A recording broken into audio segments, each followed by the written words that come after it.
sunny September Sunday in Toronto for the final NSL match of the summer, where the chase for first place is on. We are closing out Week 23 action with the number 1 ranked AFC Toronto looking to extend their lead atop the standings, taking on the Halifax Tides at York Lions Stadium. NSL Soccer is presented by BMO, the official bank of the Northern Super League. Great to have you with us. I'm Daniela Ponticelli alongside Jessica Lisi, former Canadian Youth International. And Jess, let's get to it. League-leading AFC Toronto coming off a massive 7-0 victory at home last week. A historic win, Daniela, without a doubt. They were solid in all 4 phases of the match. Their execution in the final third was spot on. Obviously, that's very visible through the amount of goals scored, but also through the variation in which they were scored and who was contributing to them. We saw set-piece goals, individual brilliance, great link-up play. This is a perfect example of that great link-up play.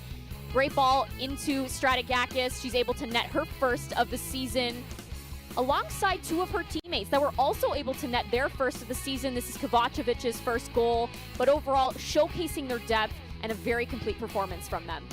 Just seeing production from all the players. Jade Kovacevic, all smiles there. But Toronto's depth has certainly been on display this season. Already 13 different goal scorers for the club. Hunter and Okoronkwo with braces in last week's match. And Okoronkwo has truly moved up a level this season, Jess. We've seen it, 3 goals, 1 assist in her last 2 starts and 2 straight game winners.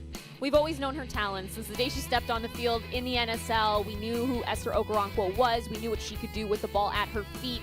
But we've seen so much growth when she doesn't have the ball. Her mentality and her willingness to make those runs, that's something that she's grown in so much. She's an absolute threat and somebody that you always have to be aware of. Watch for number 23 in today's starting lineup for the home side, unchanged from last week's win. Goalkeeper Sierra Cotillard getting her 11th start. That matches that of injured keeper Sophia Manor. Meantime, Sarah Strategakis getting her 7th start today. We caught up with the Toronto native before the match. Sarah, you scored your first NSL goal last week in what was a 7-goal performance for AFC Toronto. How does it feel to contribute to such a dominant performance? Yeah, really good. Really happy to get my first goal.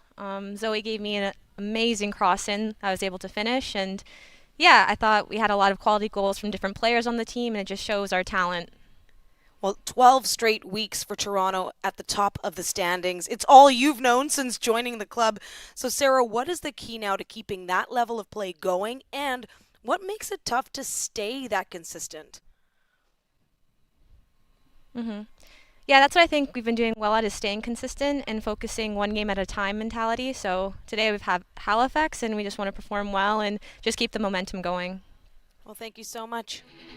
Meanwhile, it has been a tough go for the Halifax Tides, a team that has struggled to find consistency on either side of the ball this season, Jess. They've also struggled to keep that consistency, Daniela, from an individual standpoint and a collective standpoint. Securing the ball has been something that has hurt them, as well as being precise in their decision-making. Defensively here, you see in this second goal, there are so many numbers that are working their way back, but it starts off by someone overrunning the ball, and then again, poor defending here. It has to be better in and around the 18. But at the same time, Daniela, this is a team that has grown so much, and in the second half of the season, they've showcased that they do have that needed resilience that it takes to hurt teams. They've had bravery and this newfound confidence, and it's led to really dangerous opportunities you're seeing here.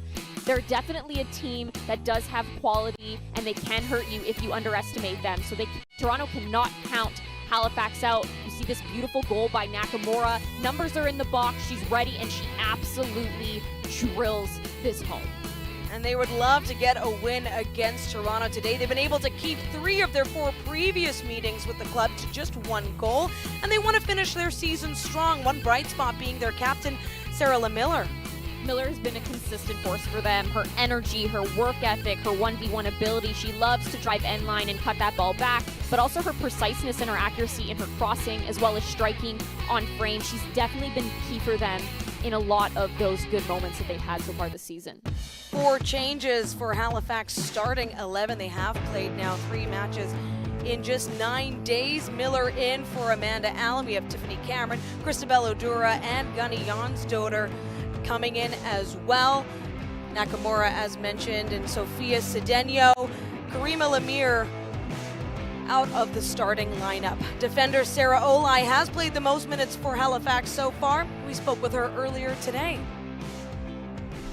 Sarah, you've been a steady presence here on the back line. Now you have 5 starts against Toronto. What drives you personally when facing a team that your side has yet to beat?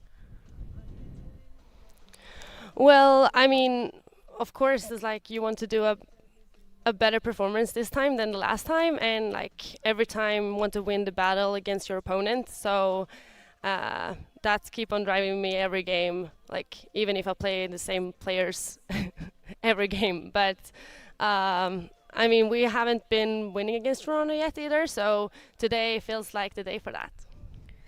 Well, just 5 matches now left in your season. Coach Hart telling us that the team has been talking about finding those smaller victories within each match.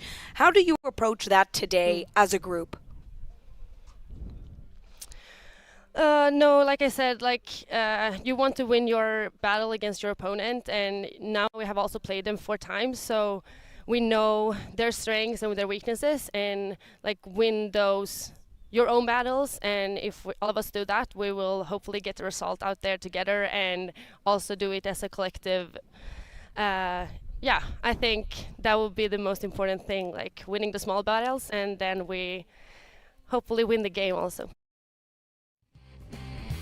3 of the NSL's 4 playoff spots have now been claimed. Toronto, Ottawa, and Montreal, all with the treasured X beside their names. But the final order is still to be determined. Just yesterday, the Ottawa Rapid jumping into second place with a 3-0 win over Vancouver. Meanwhile, Halifax, the first club eliminated, they could seriously impact that order with the 4 remaining matches they have after today. The vibes are good for this 5th and final meeting between AFC Toronto and the Halifax Tides. When we return, kickoff at York Lions Stadium.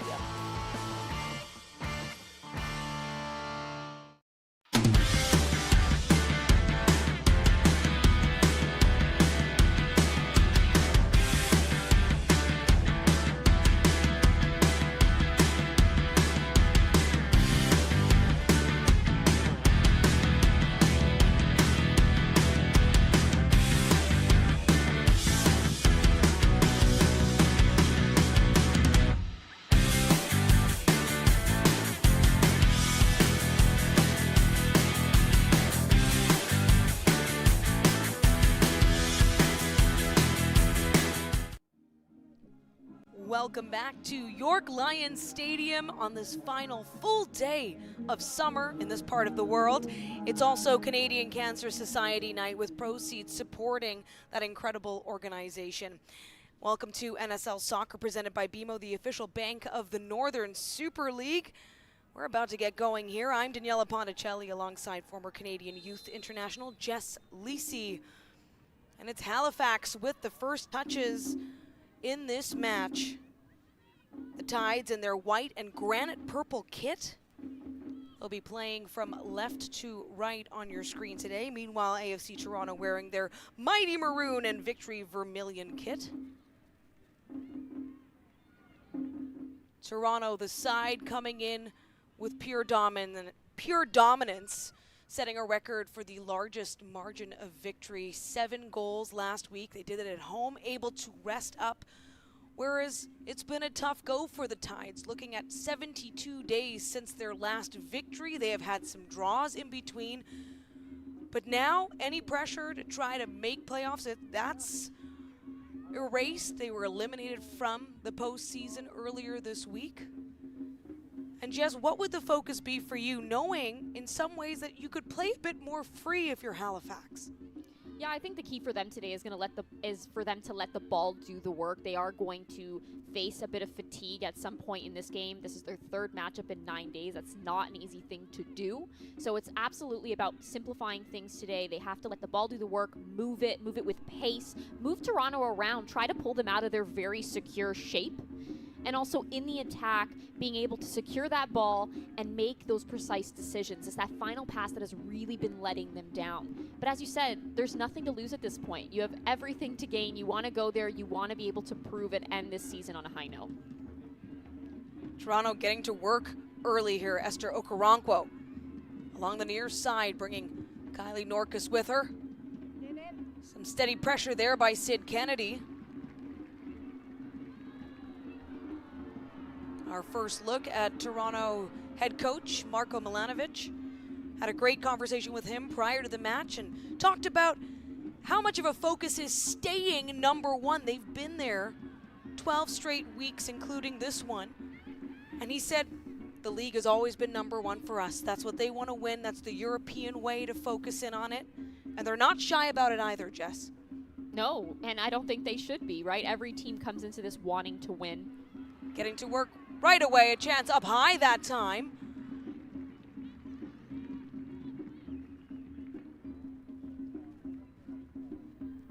Sarah Stratigakis, who we spoke with earlier, of course, coming off of scoring her first NSL goal just last week, and she joined this club at a really good time. They were already ruling the standings, but that's all she's known, Jess, as well, is winning and leading and keeping that dominance, or trying to, consistent. Yeah, without a doubt. That is all she knows, but she's also somebody that's come in and made a team that was already so strong, a midfield that was already creating so much, that much stronger. She's brought a lot of her IQ into the mix. She's great going forward and going 1v1, but she also knows what she has to do defensively. Stephen Hart came in as Halifax Tide's head coach back in August. Trying to help this team get going. 3 wins on the season, 2 have come under Hart. And now the focus is getting these players even better and continuing the development. 5 matches remaining for the Tides. That means dates with each of their teams, the other teams rather, in the NSL, including, of course, today, Toronto. Kind of a nice way to cap things off. Can hear the steel drums at York Lions Stadium.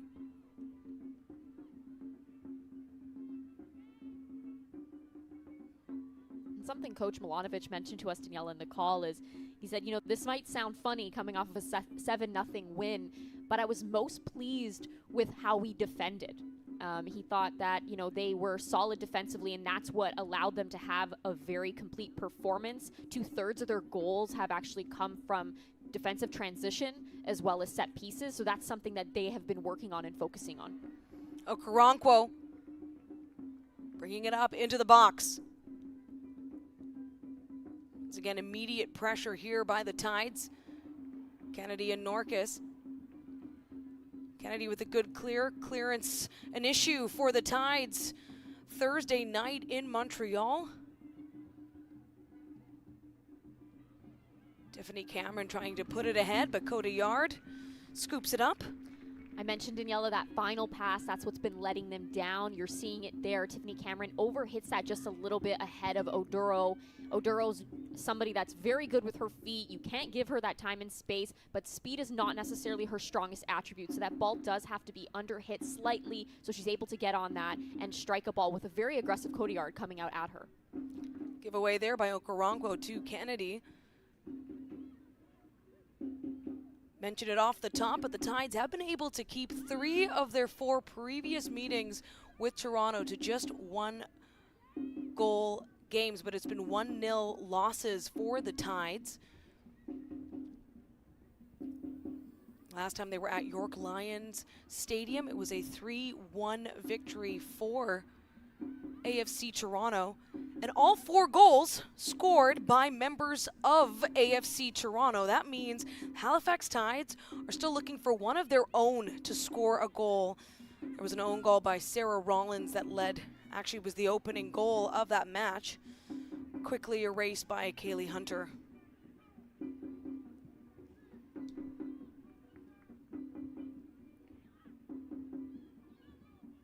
Kayla Hansen getting a touch, one of the 3 Canadians opening their accounts last week.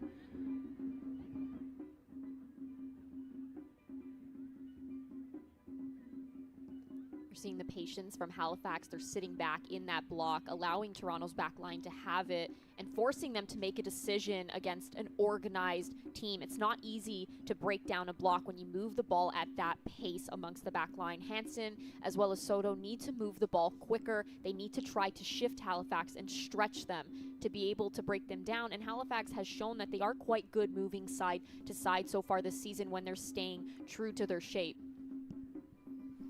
Kylie Norcas with the throw in for Halifax. Still looking to work it out of their own half. Quick touch by Jan's daughter. Didn't have the start Thursday. Of course, seeing those changes to the starting 11 given the very tight turnaround.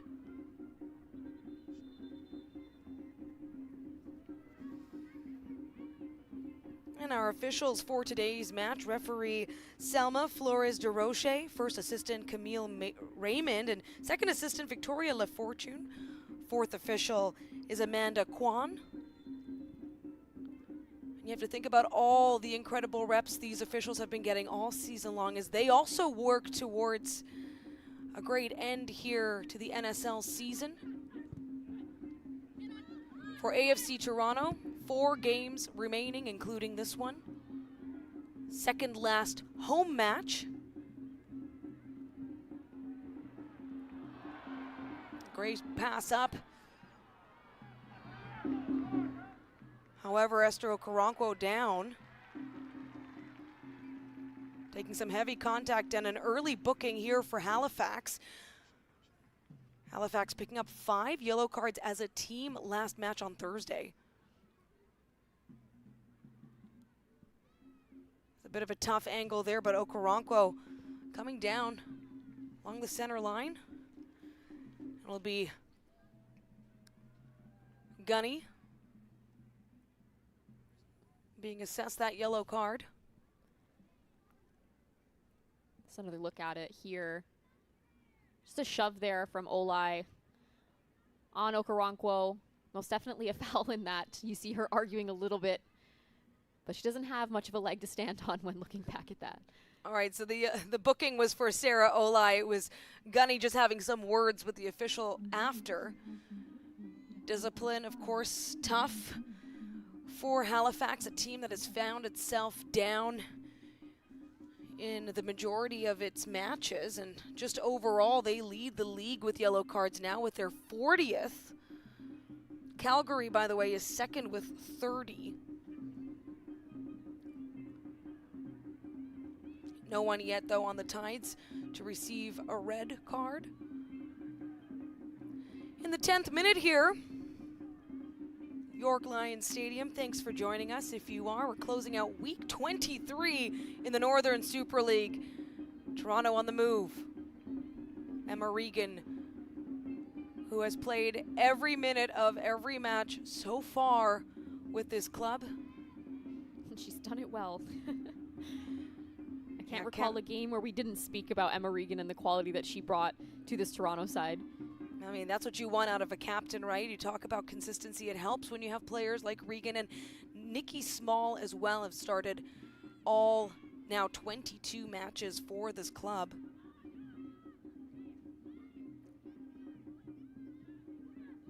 Both teams right now are seemingly rushing their decision-making, giving the ball away and back to the opponent too easily. That's not something that we're typically used to seeing from Toronto, so they just really need to settle the ball and be able to dominate and play their type of game. Keep the ball, get the ball to a Regan, to a Small, to a Stratigakis, and allow them to really change the dynamic in their favor, because you are seeing that bite from Halifax. They're staying in their shape, but they're also picking their moments to go and really apply that pressure to Toronto's back line. Well, the Tides were hoping to find Julianne Valeron down deep in Toronto territory. Toronto coming now off of, but coming in rather with 3 straight clean sheets. That has to feel good as well, knowing you haven't conceded one in more than 30 days. I was just going to say Daniela Valeron is a player, too, that has stepped into this Tides team and made a difference, playing in that fullback role. She's very active in getting forward. She's very good with her feet. I played with Valoran in college, and she is a force. You do not want her going 1v1 at you. She's confident. She's a bit of a trickster when you give her that time and space. So she's definitely somebody they have to be aware of. Great little give and go there. Sid Kennedy tries to go for the strike. It's just wide to the right of the Toronto net. See another look at it here. She looks up and recognizes she has that time and that space to strike it. She isn't able to hit it on frame, but Toronto allowing her a bit too much confidence to be able to drive forward with that much time. They have to be tighter there. Kennedy has played in all 5 matches now against Toronto, her 3rd start.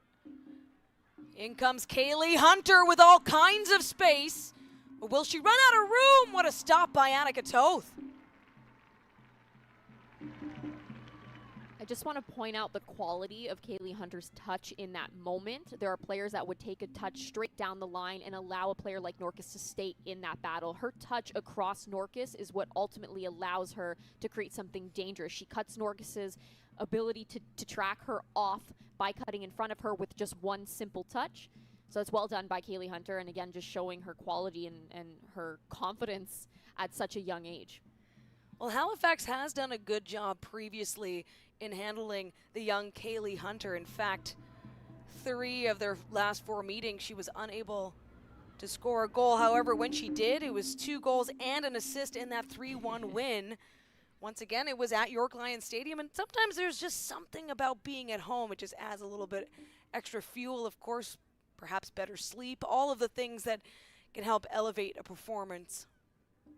And it's difficult when you are a player like Kaylee Hunter. You're also seeing it with Pridham so far this season. Teams are aware of the quality that they have. They know that they're such a threat, so they do everything to try to eliminate their time on the ball. They do everything to frustrate them, to not allow them to be on their game. So it is, as the season continues on, it becomes a little bit more difficult. They have to be very good in finding the ball, and sometimes their movement off the ball is what's going to help their teammates to be able to score, but their role changes just slightly. Tides trying to make a go of it from the throw-in. Norcus over to Kennedy. Kennedy drawing attention her way, but it's taken away quick by AFC Toronto.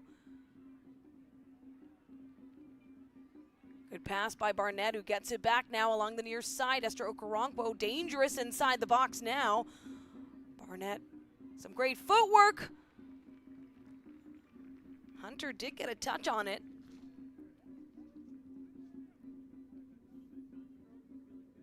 Colby Barnett as well, a player that came in playing every minute and finally got subbed out last game. You see Barnett looking up, her recognition not to force that ball. She does try to find Kaylee Hunter, but Jonsdottir's ready for that right at the top of the 18. Now credit to Gunny on that one, able to steer it safely out to the near side touchline. In the 15th minute, if you're just joining us, it's mostly sunny in Toronto today, 23 degrees, with a light wind right now, about 10 kilometers per hour out of the southwest. So essentially a perfect day for soccer.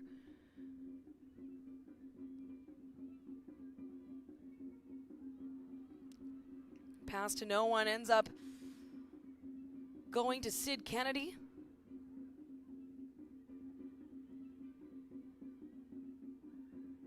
Halifax trying to manage this possession here deep in their own half.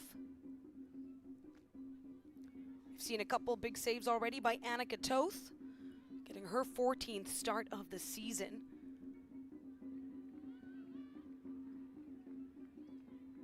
Nikki Small drives up the far side, Okoronkwo with her.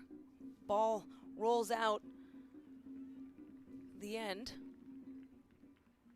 You can always count on Nikki Small to retrieve that ball and get in there. She's somebody that loves to put her body on the line to create dangerous chances for her team, but she also has such a great IQ when she attacks forward on what decisions she should make, and she does find Okoronkwo there, and it results in getting that corner kick. Our first corner of the match. AFC Toronto picking up their second goal from a corner just last week.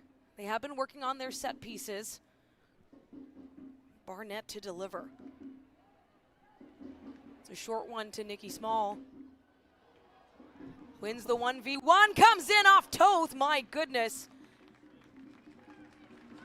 She doesn't need much space, Daniela. You see her right on that end line. She uses it to her advantage. Quick little turn here. Valorant is not an easy player to get around, so it's very well done by Nikki Small, and she does get a shot off as well. Number 44 has been so good for Halifax so far. 8 straight starts since her debut back on August 2nd. And she'd love a win as well. A number of these Tides players who sort of came in after that international break, unable to participate in a victory yet.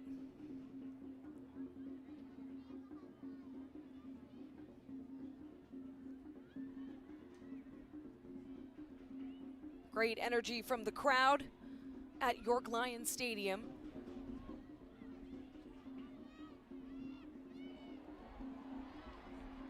Hunter dancing around the edge of the box. Small to Okoronkwo. Small, by the way, 6 assists on the season. 3 of them have come against Halifax.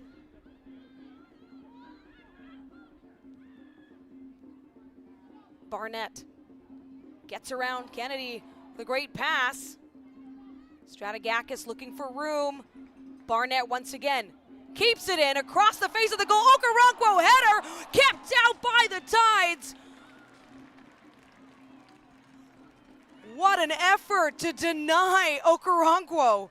That starts off with a lack of concentration from Halifax's end. They give that ball up, but then they end it with all the concentration that's needed. Wickers does a good job at following that all the way to the line, denies Okoronkwo for the first goal of the match. Kayla Hansen trying to send it down Main Street here for Okoronkwo, runs out of room. Kept in check there by Addie Wickers. This is a big moment for Wickers. You see Toronto being patient. Barnett gets a great ball into the box. And Okoronkwo gets up there, but Wickers said, nope, not today. That's well done by her. Again, great recognition to be able to follow that ball to the final moment and keep it out of the back of the net. 13th start of the season for Addie Wickers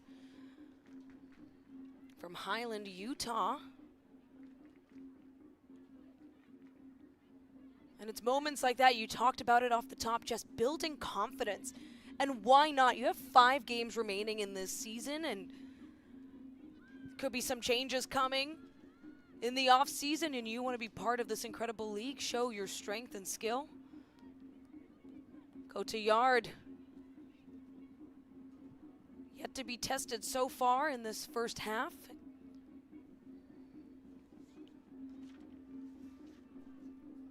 In the 20th minute, you're watching NSL Soccer presented by BMO, the official bank of the Northern Super League.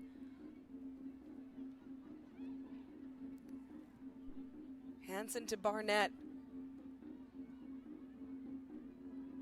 Corey Soto to the far side. Once again, trying to find that space as Hunter goes down. Quick throw in.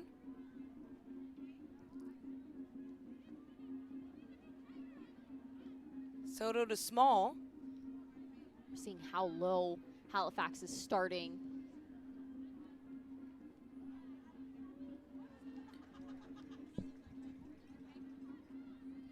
As I mentioned just last week, Barnett subbed out for the first time in a game, and her coach Milanovic saying, she said thank you. She said thank you for that.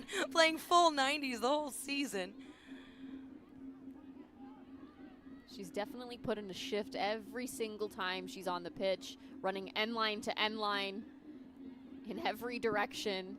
She's been a solid player for them so far this season and has definitely contributed to much of their success. Rollins sends it back for Small. Cross to Hansen. Quick touch there by Strategakis. A big lofty pass. Once again, just runs out of runway towards the end, but a great effort there for Zoe Burns. You see here again, Soto has all the time and space that she needs. She strikes this ball. It's a great ball. The touch just runs slightly away from Burns. Her first touch lets her down, but that's on, and we've seen it be on time and time again already in this matchup. Toth's kick goes right to Barnes, but out now here on the near sideline.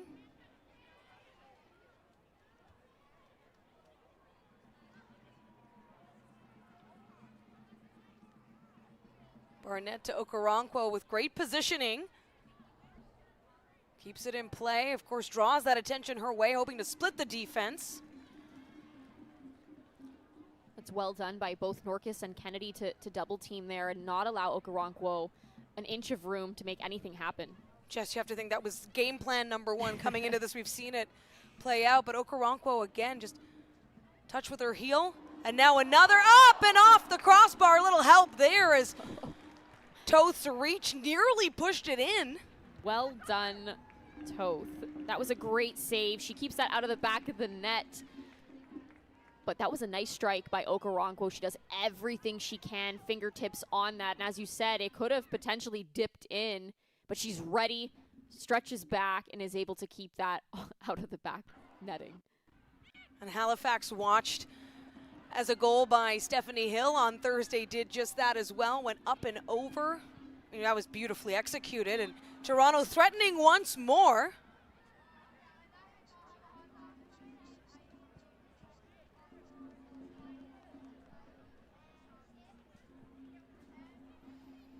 Annika Toth from Oakville, Ontario. She's been the starting goalkeeper since July 11th, so 11 straight matches now. It started with playing the second half actually right here at York Lions Stadium back on June 21st. It was a 3-1 loss for the Tides. The first half was played by Erin McLeod in what we now know is her final match played in the NSL. She was on the bench for the match after that. McLeod since retiring from the league. Toronto defending, getting just ahead of the Tides. We spoke about the confidence and the bravery we've seen Halifax take in stride as the season continues on, and you see it there, that final pass not coming together for them once again, but the movement off the ball, you have runners breaking the line, you have that nice little slip ball through, give and goes are happening, so the combination play is definitely showing.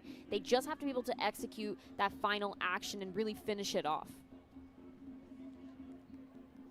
AFC Toronto back in control. It has been their first half so far in terms of possession and in terms of shots on target. The Tides unable to place one in any sort of danger to Coda Yard. There was an effort by Sid Kennedy that went wide right earlier. And that has been the struggle for this team. Toronto able to create those chances. It's a nice switch ball by Strategakis. Coming in, looking for that feed to Okoronkwo. Regain possession here.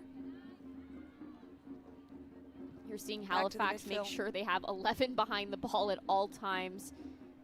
Starting very low in their own half. Hands into small. Jan's daughter communicating out there for Halifax.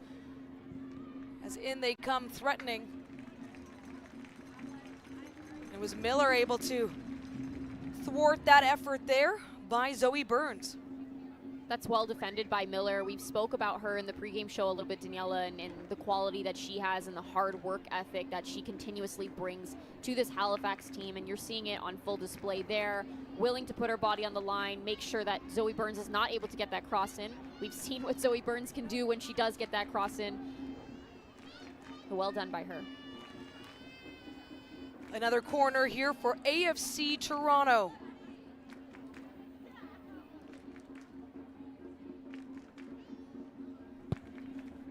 Strategakis and Regan inside the 6 and a header effort by Kaylee Hunter. Steers wide.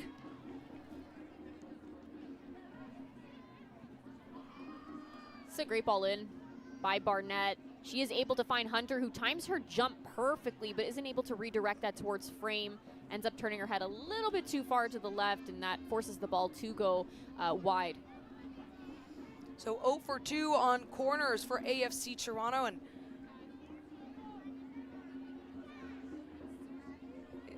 it is a club that has actually struggled to score from that, although they've then generated some other chances, but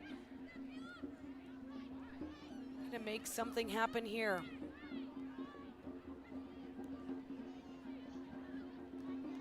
Barnett in the battle, gets the ball to Small, in flies the Tides. Tiffany Cameron facing all kinds of pressure. Miller sends it back to the midfield. Norcus, the big pass up, trying to get a touch on the Cameron now. It's a goal! The Halifax Tides strike first. And what a moment it is for this club. The first NSL goal scored by a member of the Halifax Tides against AFC Toronto belongs to Tiffany Cameron. We just spoke about the confidence growing in them. This is a great ball over the top. Tiffany Cameron does well to just slide and place that right by Cotillard, but Norcus recognizing that she is on. The ball goes right over Soto's head. Rollins not defending close enough in that moment.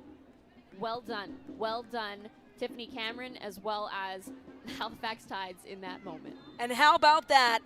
The Mississauga, Ontario product opening her NSL account here in Toronto and has not played AFC Toronto prior to this match, making her debut against Ottawa earlier this month. So it's really exciting moment for Tiffany Cameron.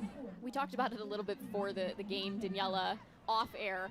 You know, if you have nothing to lose, you're obviously going to go into this and just play your heart out.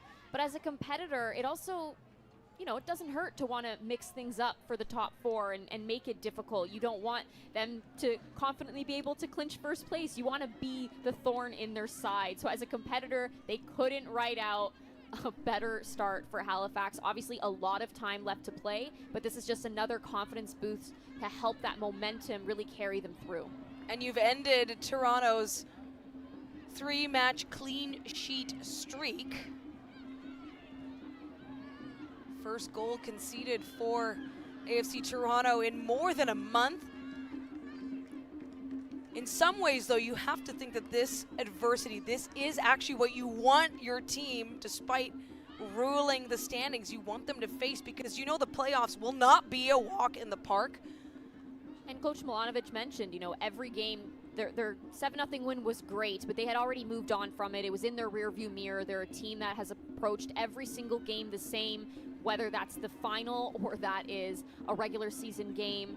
So this is a team that has that mentality. They know what they need to do. They are competitors, but you can never count anyone out. As we've just seen, Halifax is a team that can hurt you if you give them that time and space, and Coach Milanovic mentioned they have a lot of respect for them. Of course, Toronto would love to respond. They had the shots on target. By the way, that was Halifax's first shot on target as well of the match, as we talked about things really being tilted in favor of the home side when it comes to possession and those dangerous chances. And that's what it's about, making something happen when you have the moment. Tiffany Cameron becoming the Tide's 7th goal scorer of the season. Just 2 players on the team with more than 1 goal scored. Sorla Miller and Megumi Nakamura, who is not currently starting. We may see later in the match.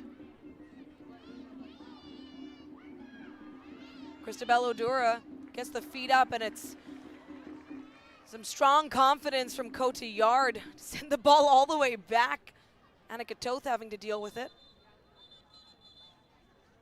You're seeing that sequence of play, though, Daniela, and just how confident, how that 1 goal has already changed the confidence in this game for Halifax. 1-2 touch passes, and that forces Toronto to have to try to stay true to their structure, and it's very difficult to do that when a team is playing the ball with pace around you. At one point, someone might bite and drive forward, and that leads to your whole structure being broken down. So that's something Toronto has to be aware of as you see Halifax gain that confidence and start to move the ball quickly. We'll see the contact here as Oduro going for the ball. Collides there with Kayla Hansen. It's like she might have just got caught up in that follow through.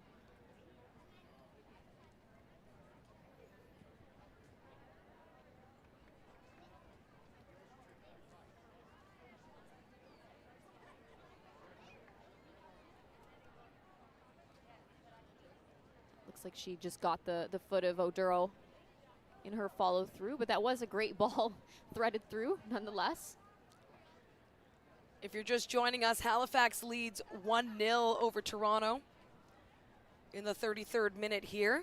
And it was just a few minutes ago, the scoring was opened by Tiffany Cameron, her first in the NSL and first as well for Halifax against AFC Toronto, because the one goal registered by the club against Toronto was an own goal by Toronto's Sarah Rollins. It happened right here at York Lions Stadium. Oduro just receiving some attention. She hasn't played since August 28th, coming into this match here.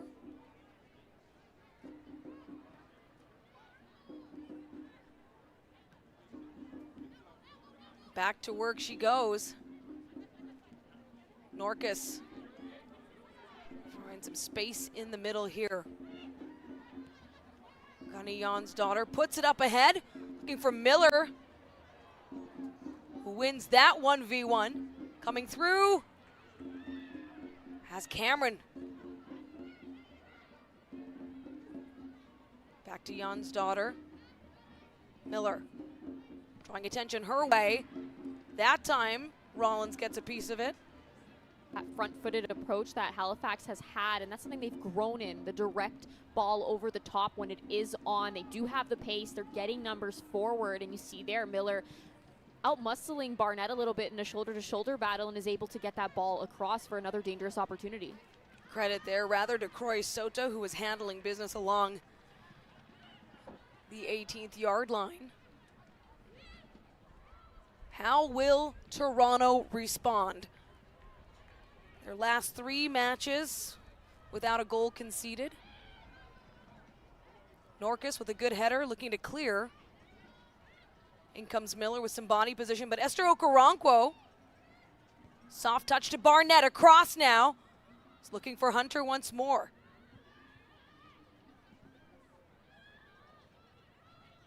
You have to think there's been discussions, Jess, about how to get a good clear, something the Tide struggled with Thursday night. And now they have a lead.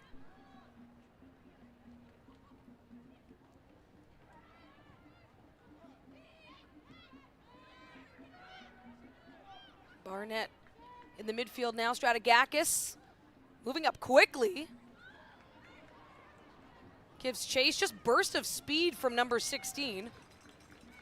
Saw her looking up for some sort of movement up there. There wasn't many options for her, and she ends up running out of space and time where the Halifax Tides are able to pounce and shut her down. She was looking for someone to be making that run out wide, but Barnett was caught a little bit deeper.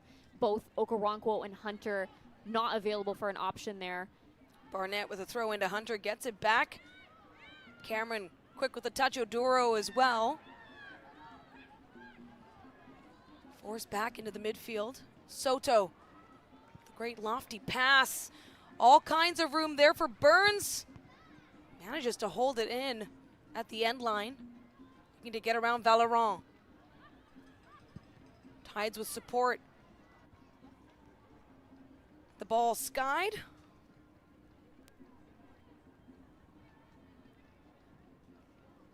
Switching the point of attack has been something that Toronto has done very well throughout this season. They have the ability to hit that long ball and really help stretch teams and catch them a little bit, especially when you have a player like Zoe Burns who has pace and has the capability to drive forward and deliver balls into the box. That obviously didn't go their way. They did find Rollins. She leans back a little too far and overhits that. But that switch ball and that switch of attack is constantly on, and it's something that they need to recognize and utilize to their strength. Kaylee Hunter almost coming in unopposed with all kinds of space in front of Annika Toth. Tides quick to change that up, closing in. Some compact defense. Back out to Cameron Oduro. Small falls on the ball and manages to maintain possession. Colby Barnett now looking for a way in. She's had some beautiful cross passes so far in this match. Trying to set something up. AFC Toronto would love to get the equalizer. Once again denied Hunter. Hungry for that header.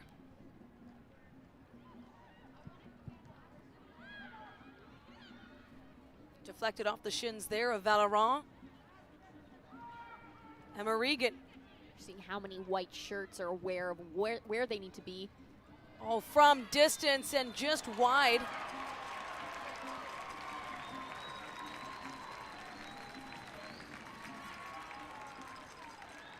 The crowd appreciating what they're seeing here as a penalty kick is coming Toronto's way.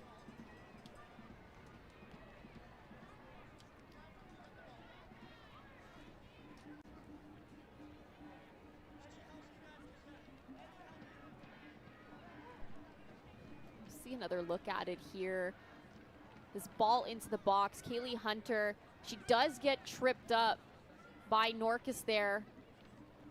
Takes away a potential goal-scoring opportunity, but Zoe Burns with a great delivery into the box. See a bit of a closer look there. And a big moment here for AFC Toronto, their 22nd match and their first penalty taken. Esther Okoronkwo.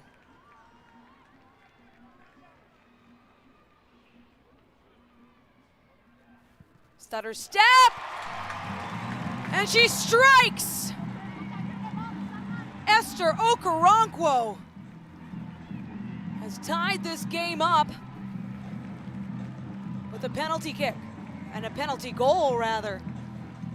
There was no doubt, you know, that Esther Okoronkwo is somebody that has shown her quality from much further distances with much more pressure. She steps up and nets this home like a pro, like the pro that she is.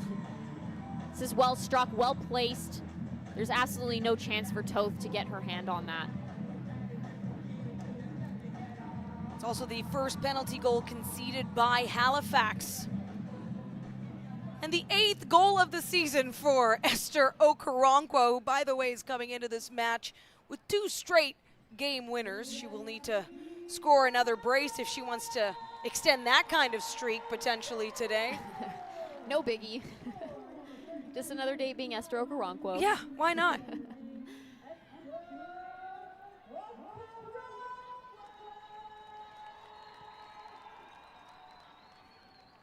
So fans at York Lions Stadium able to witness history there as the first penalty taken by AFC Toronto is also their first penalty goal.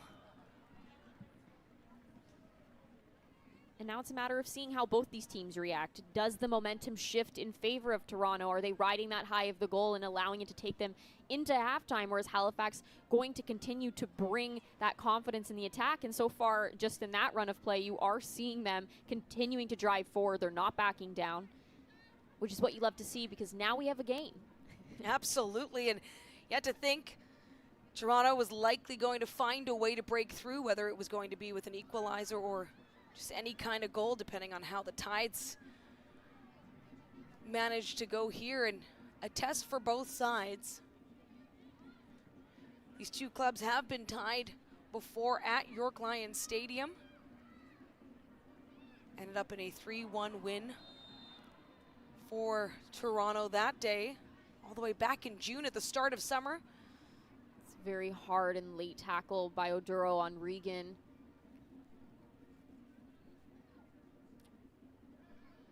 Words there by referee Flores de Roche. She gets her right below the shin pad above the ankle area. You can see Regan holding it there. It's definitely going to leave a bruise. It's one of the worst areas, Daniela. Oh, yeah. It always leaves quite a bruise. You can tell the discomfort on Regan's face. I mean, these are all such tough competitors.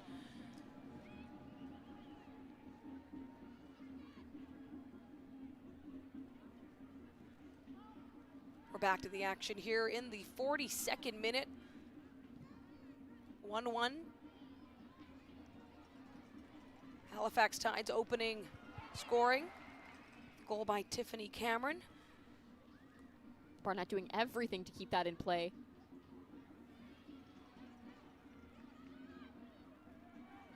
Corey Soto managing to get the pass off.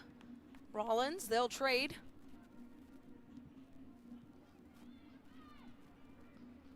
That lofty pass out at the near touchline.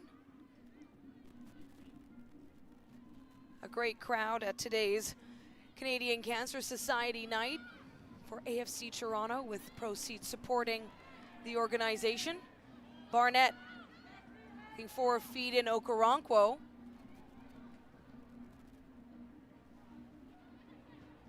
As the Tides look to move up quick. Trying to be efficient here, make good use of it, regain that lead if they can. Soto able to disrupt the play. It's a nice ball over the top. It was perfectly floated in. You know Sid Kennedy is a player that loves to go 1v1 and has the pace to really cause problems. She stays in that fight right to the final moment. But you see here Valorant looking up, recognizes that she does have a few steps there and is able to continue her run forward and just gets deflected out of bounds in the end.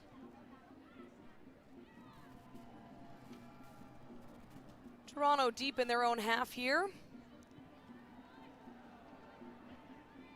Not quite now. Sarah LeMiller getting around traffic. The feed to Oduro back out. Sarah Taylor getting to work as well, booted back.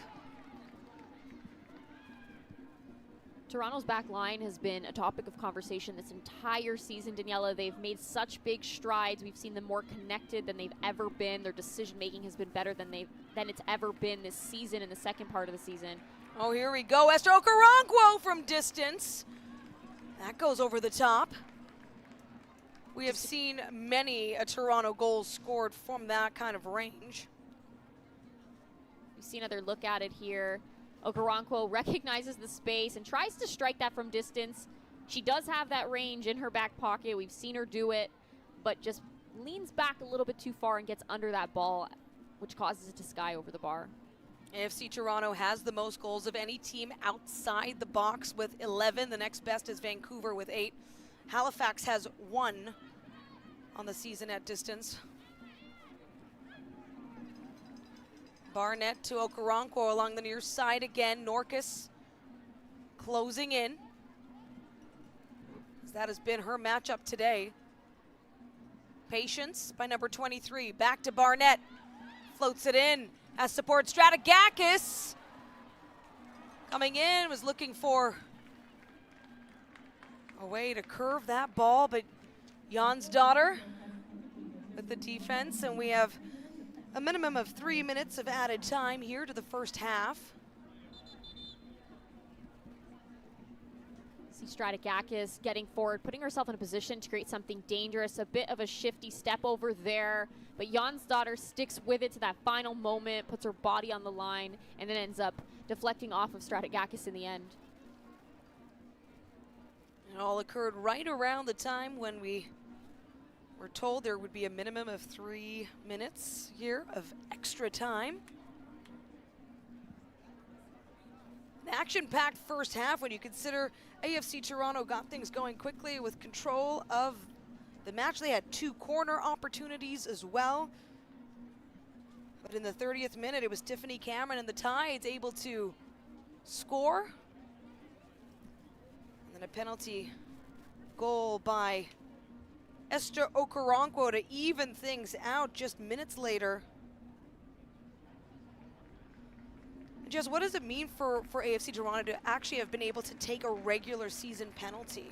because that was something that they hadn't been able to do. Vancouver has certainly had the most opportunities in this league with 5 penalties taken.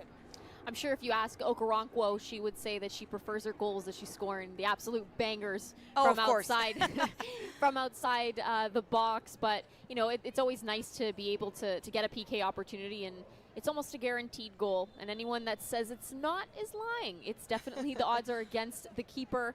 That was so difficult. Annika Toth, I mean, the speed on that ball too, and Toth has made some great stops early on. Hopefully we'll get a look at some of that as well at the half as we approach halftime here.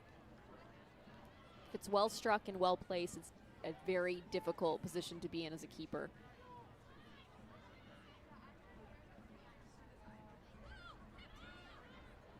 Okoronkwo now with 4 goals in her last 3 games, along with 1 assist.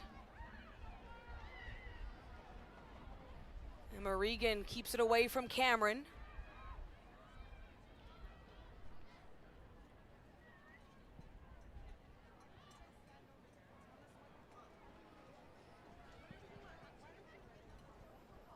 Toth.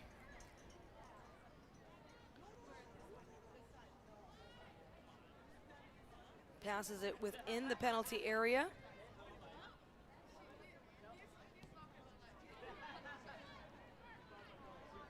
Lively crowd at York Lions Stadium. Great energy here. Hard to believe it is the final full day of summer in this part of the world. Of course, the NSL spans, I know, but the NSL spans 3 seasons. It's really impressive. I think we'll now be heading into the fall and the final chapter.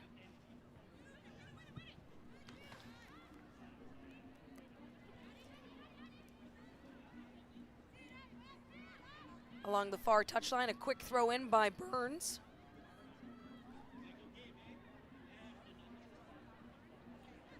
Toronto just looking to create some space here. Soto back to Burns. The outlet to find Birds is absolutely on, but the delivery has to be better. And I was making that point a little earlier, but then there was an attacking opportunity, so it kind of got cut off. But this back line has grown so much. But in this matchup, they have to be able to secure those passes. They've given away too much this half so far, whether it's a ball being kicked out of bounds or the simple passes letting them down and being coughed up for a dangerous opportunity for Halifax to take advantage of. So they do need to clean that up. They need to be more precise and more fluid in their decision making. In the final minute here of extra time. AFC Toronto would love a late lead here in the first half. The ball trickles out. Just a bit of miscommunication there. Barnett looking for that overlap. Strategakis thinking she was going to stay as a layoff outlet. And that'll do for the first 45 minutes. Halifax Tides and AFC Toronto, 1 goal each. Started with Tiffany Cameron, who got the start today as a change in for Megumi Nakamura and made the most of it, opening her NSL account. And then Esther Okoronkwo evening things out. When we return, it's the halftime show presented by BMO.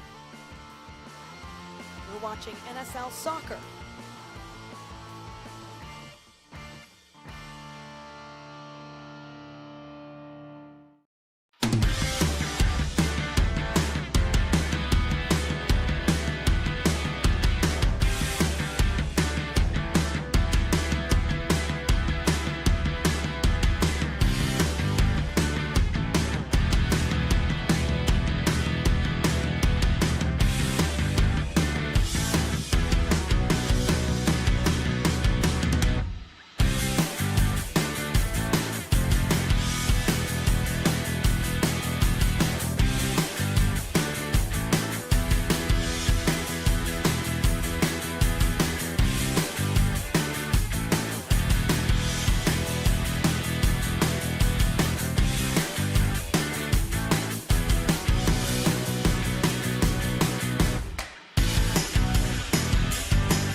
the goal we've been waiting for.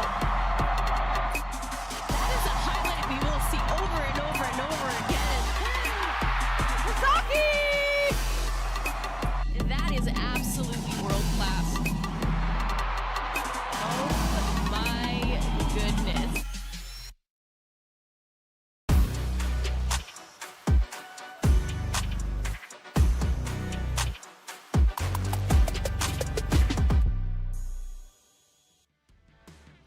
Welcome back. This is the NSL halftime show presented by BMO, the official bank of the Northern Super League. We are tied in Toronto, 1-1. Halifax Tide's opening scoring in the first half. Daniela Bonicelli with you alongside Jessica Lisi. And it was a pretty action-packed first 45 minutes. Yeah, Toronto was definitely the more dominant side in this half as far as being purposeful and creating dangerous opportunities. You're seeing here some individual brilliance from Nikayla Small. She gets around Valorant and strikes this on frame. But Halifax also was able to really hold their own, and you see here they were not giving up. They were knowing their defensive roles. You see Wickers follow to that final moment and clear that off of the goal line to avoid the first goal. But then Okoronkwo said, I'm going to try this, because she is a player that has proven time and time again how dangerous she is in the attack. She doesn't need too much time or space, but Anna Kototh coming up huge for them and making sure she gets her fingers on that.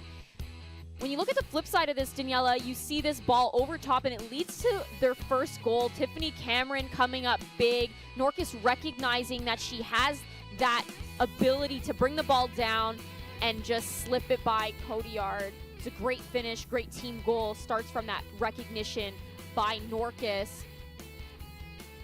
And as the half continued, you saw more opportunities from Toronto, but this is what led to Toronto scoring their first goal.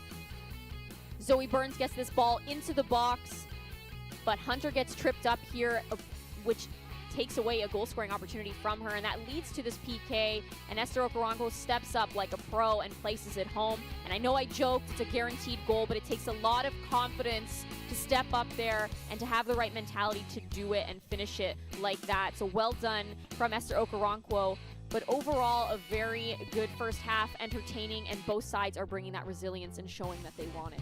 Well, the shots on target say it, as Cameron's goal was their only shot on target for the Tides this half. 4 opportunities for AFC Toronto, as Jess, you just showed us total shots, double that for the home side. Possession, though, very much evening out over the course of those 45 minutes, and 2 corners for AFC Toronto. That 1 yellow card, of course, booked for Sarah Olai early on. Of course, we'll have more action coming up. The first year in the NSL has brought out the stars, the highlight reel goals, and the rivalries, what our pros think of league rivalries as we get closer to the playoffs. It's 1-1 Halifax, Toronto at halftime.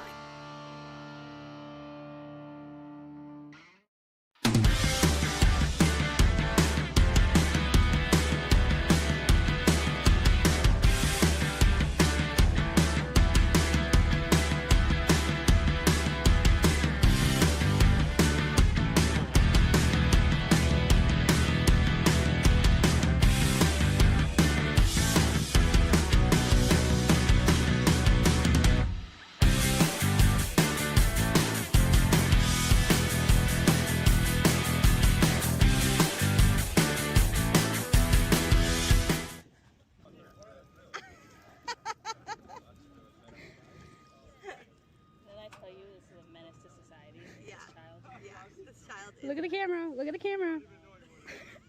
She has the glasses on too. Nah. Don't be there.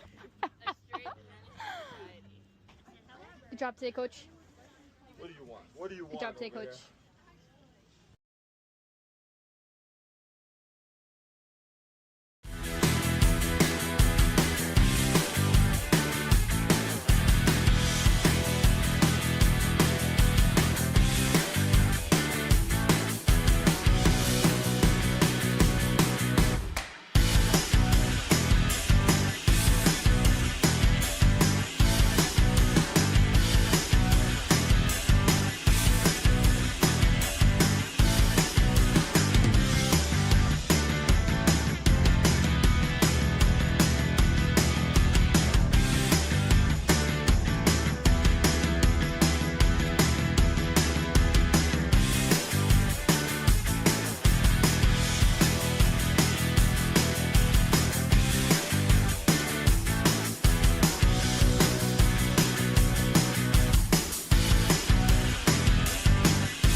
How time flies. Second last home game of the regular season today for AFC Toronto. 4 matches remaining, including this one of the regular season. But of course, they're looking ahead to playoffs where rivalries, well, we can expect that they'll only ramp up. We asked some of the players, though, in the league about their favorite rivalries so far.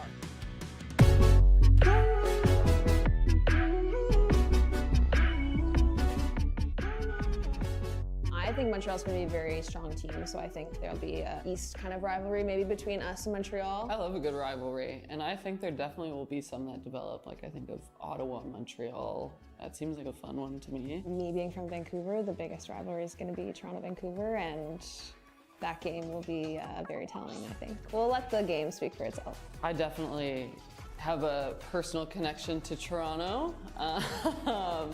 That East Coast, West Coast conversation that I feel like I always had with my Vancouver friends growing up of like what city was better and whatnot. And so I think that'll be a fun rivalry. I could see maybe a Vancouver-Toronto. I think those of us from the West Coast like to think that, you know, people in Toronto maybe think they're the center of the world. So I could see that. That's a bit of a thing for us West Coasters. For me personally, Toronto as well. Yeah, I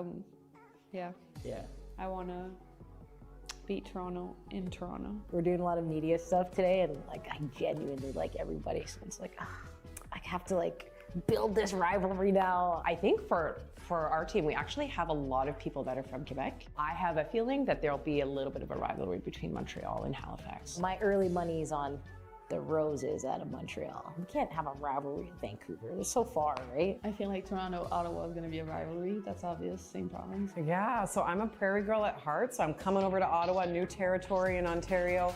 But I've already heard like the rumblings, like when the schedule came out, like we've got Toronto. I'm like, oh, like great matchup. They're like, no, like I feel like it means a little bit more to some of the, you know, local Ontarian people. I'm here for it. Let's build it up. I could see like Toronto-Montreal. It's just history. And they're probably going to go at it. I feel like we're kind of going to be there just competing with everybody, but we won't have a rivalry. If one day there's a Quebec team, then there'll be a rivalry. We'll see. I don't know. I think it was the Halifax team. They said we were? They said potentially Montreal. Oh, interesting. My partner plays for Montreal, so maybe that naturally will be quite an interesting matchup. And I'll look forward to those games. The league is only made up of 6 teams, so I think that every game is going to be a rivalry. You're playing to win, like you play the same team, it's going to be tough. And because we play each team so many times, I think it's going to be like, okay, they won last time, we're going to win this time. Relationship towards Montreal, I mean, it's like, it's the French, and that sounds awful. We're gonna cut that out. Montreal's gritty. It was really cool. When I played with the national team, we were in Montreal and their fan base is awesome. They're very loud, they're very in your face, but like, I love that as a player, but like, to be against that, it's gonna be something else, so it'll be exciting. Oh my God, I was like, it's the French. I'm like,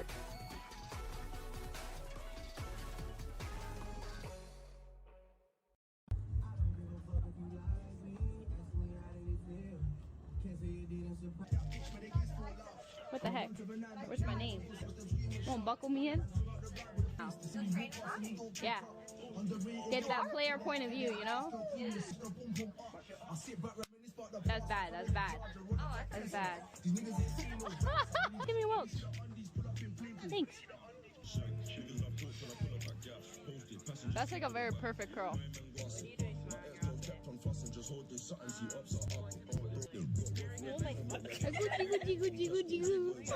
What do you got to say to our fans, Nikki? Haley Hunter is a menace. What? Guys, don't listen to her. Don't listen to her. She is a straight menace, and she really terrorizes my life. Wow! You're gonna kill me. What did I ever do to you?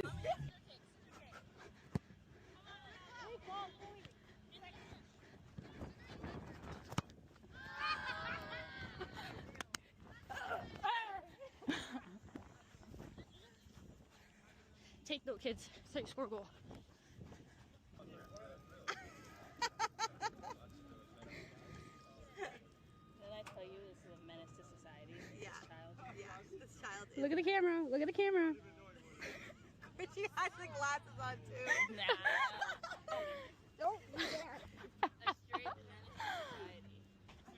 Good job today, Coach. What do you want? What do you want? Good job today, over Coach.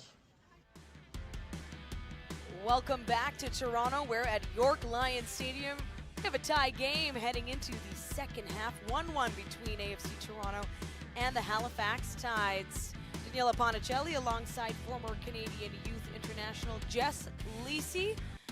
And a quick look ahead to the next matches heading into week 24. Toronto kicking off that action this Friday in the nation's capital for a crucial battle of Ontario. It's two best teams right now ranked in the league. Kickoff 7 p.m. Eastern or Pacific. Then we have a doubleheader Saturday starting with the Montreal Roses hosting the Calgary Wild, noon Eastern, 9 a.m. Pacific, all before Halifax brings the West Coast to the East Coast, hosting the Vancouver Rise. And given that the final order for playoffs, well, that'll play a big part, and Vancouver has not locked up a playoff spot. That is still open to either Vancouver or Calgary. The Rise had an opportunity last night to lock it in with a draw or a win and couldn't quite get it done. So we'll see what these next few weeks. Oh wait, right now, AFC Toronto knows that a 3-point win today, it just extends that lead atop the standings, nearly pushing it out of reach. Getting distracted by the music, Daniela. I want to sing along, but I don't want to do that to the viewers. So. Oh, please do, Jess. I don't mind some broadcast karaoke. You just know that the players are feeling light. They're feeling good. For the Tides, the first time a member of their club has scored against AFC Toronto. A look at the home side bench.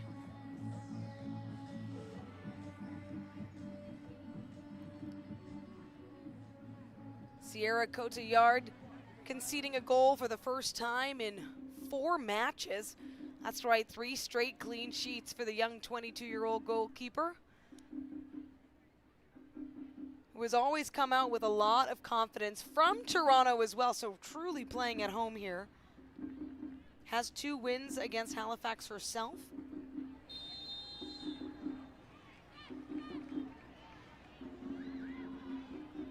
AFC Toronto playing from left to right here in the second half on your screen.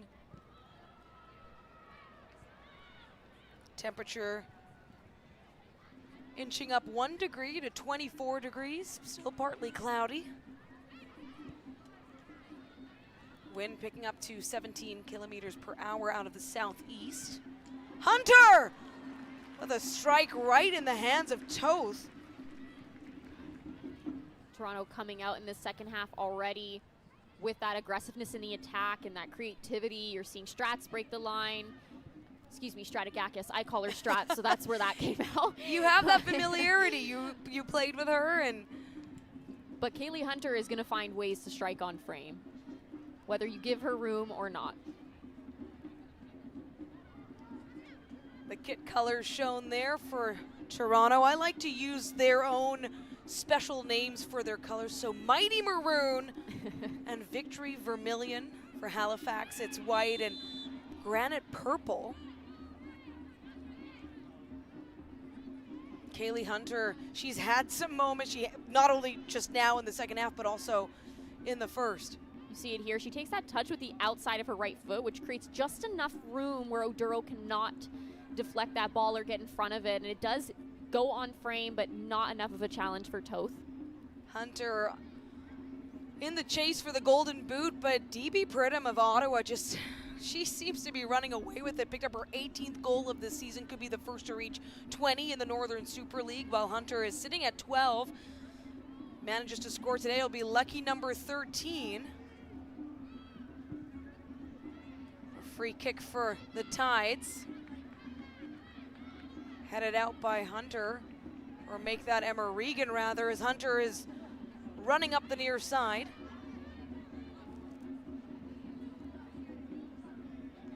Crowd drumming along to spur on the home side, and this, as mentioned, second last home game of the regular season for AFC Toronto. They have 2 more on the road, and they close out all regular season action on Sunday, October 19th. hosting Montreal, a game that could still have playoff implications. Gunny has certainly had a very physical match so far, Jess. She went down a few times in the first half, Gunny Jan's daughter.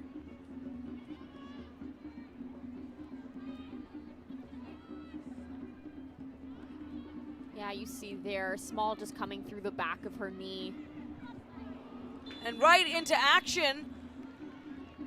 That time, Cotillard able to lock it down. The second shot on target of the match for Halifax. That does end up being offside, but you see Oduro throw herself at this ball, trying to get on the end of it and score a diving header, but just slightly offside there initially. It would be Oduro's first of the season if she had managed to make something of it, but as you said, offside there. I'm sure she'd love for her first goal to be in Toronto. Now the Brampton native.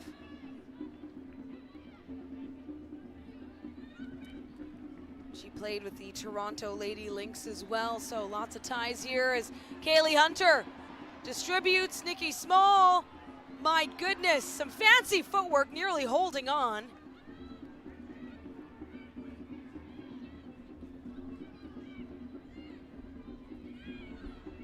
Now the other number 11 on the pitch, well, that was Miller. The ball's taken away by Strategakis. Corey Soto sends it back, now Rollins. Patience for Burns.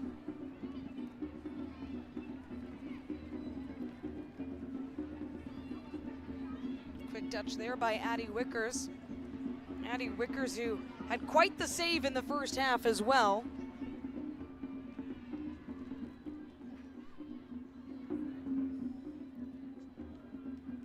We're not that deep into this half, Daniela, but we've already seen Toronto start to be more fluid in their attack, and that's movement off the ball as well as their decision-making. Colby Barnett does really well there. Nice little give and go with Strategakis, continues to drive in, finds the feet of Okoronkwo, and her and Hunter with that great partnership they've built.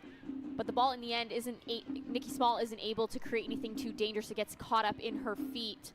But that fluidity in Toronto's attack is what makes them so dangerous. They always have numbers driving forward. You know that your back line is going to be overwhelmed. So Halifax does well there to be able to contain that and not have it turn into anything too dangerous. Small with 4 goals, 6 assists on the season. She's yet to score on Halifax, but half of her assists have come in these meetings. This is the 5th and final time these two will meet here in 2025.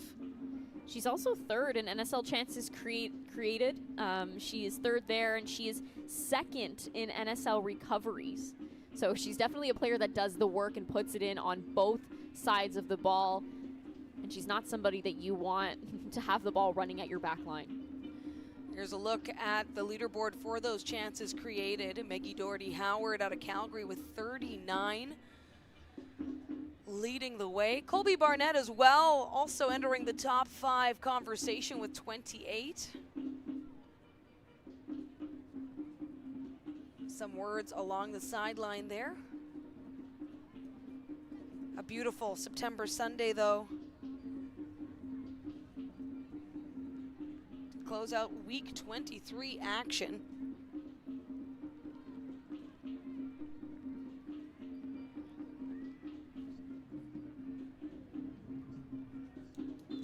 Now Halifax, Jess, you said it a couple times already, 3 matches, 9 days. You expect some substitutions. We're hearing there may be some in the early part of the second half. And there we go, it's official. Gunny Jan's daughter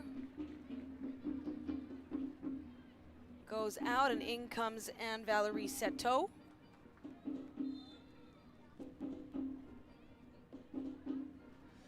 And we see the young Sophie Cedeno as well getting a chance out in the field. She's been a real spark plug for the Tides, Jess. Yeah, she's been a player that brings a lot of energy for them, and she's somebody that I asked Coach Hart about in previous matchups, and he said, you know, she's somebody that brings so much energy. She just needs to learn a bit of discipline as far as she has so much eagerness to want to get on the ball, and she moves into spaces sometimes that she shouldn't be in, but that energy and that willingness that she has really does help them out and helps to bring a bit of spark to their attack. We've seen how creative she can be. She does have a very good IQ, so she's definitely somebody that can add a lot to the second half for them. 19 years old from Panama, Cedeno in for Cristabel Oduro. Both Oduro and Jan's daughter, you know, just showing some signs of strain and fatigue throughout the match so far. Makes sense to sub them out. It has been, a rotation has been so key for these squads. Halifax does get a bit of a break now. They have no matches during the week, and they're back home. Not quite a full week off, though, as it's a Saturday matchup with the Vancouver Rise for week 24. Back to the moment here as Burns tries to get around. Ball in play, Small pushes it forward. She continues on.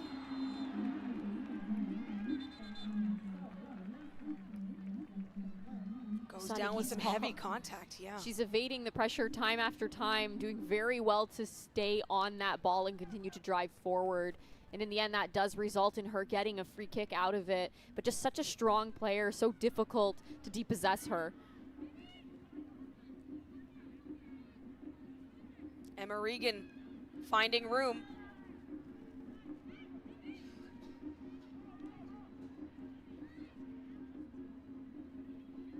Quick passes here for AFC Toronto. Trying to find a channel in.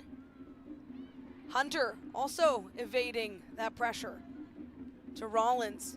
She puts it up ahead, out along the touchline.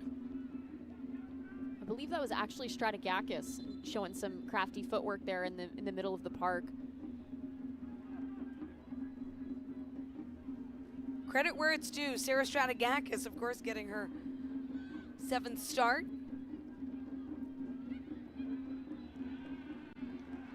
Small just handling it all, taking it in stride. She just brings all that attention her way.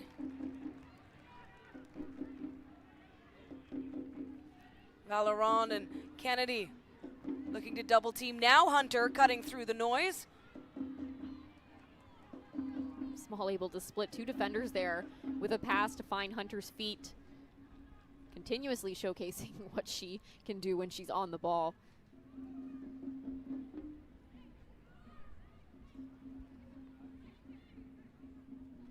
Wickers communicating.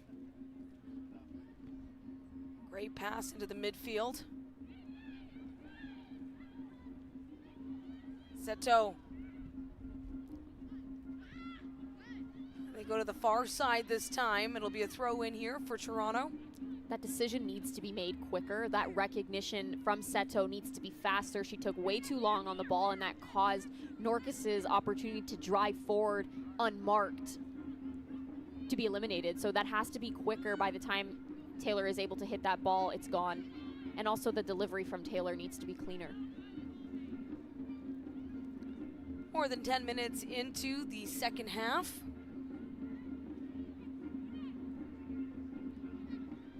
Barnett with the assertive throw in here.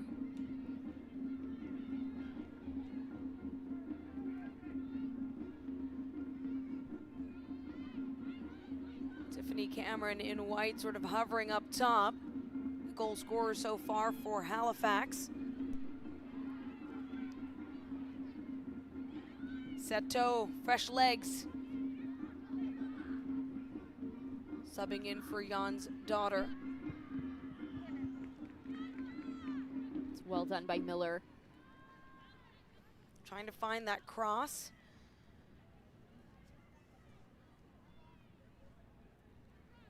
Scoring has been difficult for the Tides. They are the team with the fewest goals scored overall, and only 2 players with multiple goals on the season, Miller being one of them with 2.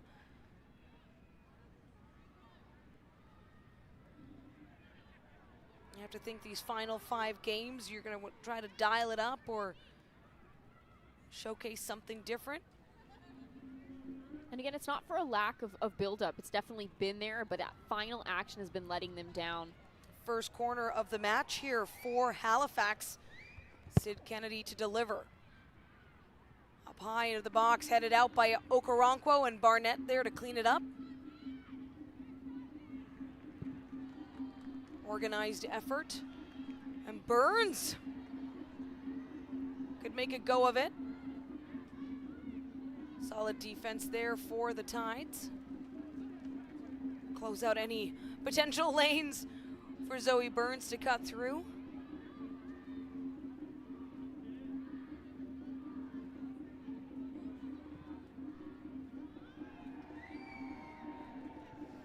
Halifax has neither drawn nor defeated Toronto. So if the score stands, it will still be historic.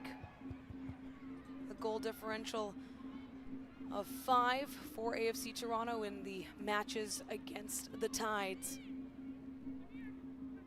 Some good build-up play there by Valoran.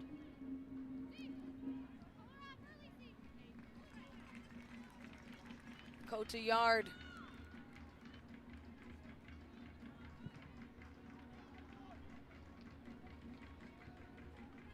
A solid kick places it along the center line.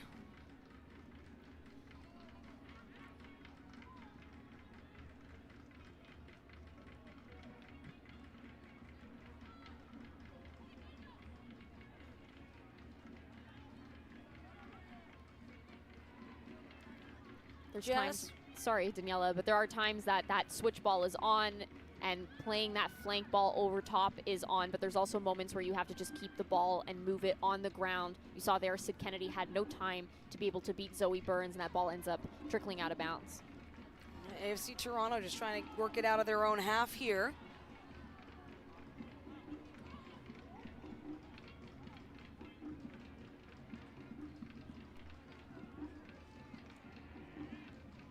Score 1-1 since the 38th minute.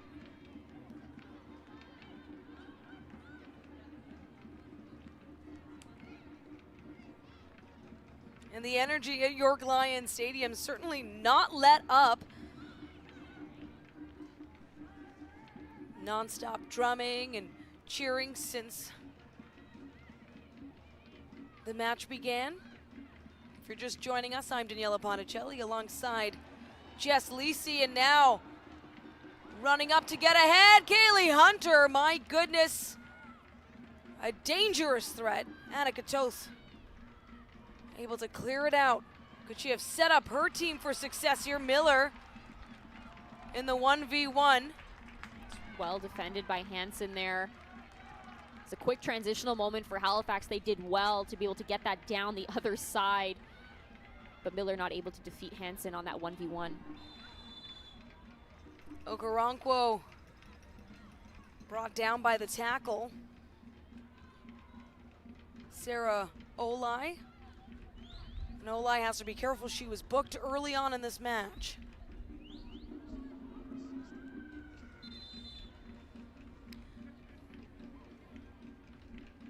We have our first substitution for AFC Toronto as Victoria Pickett will come in.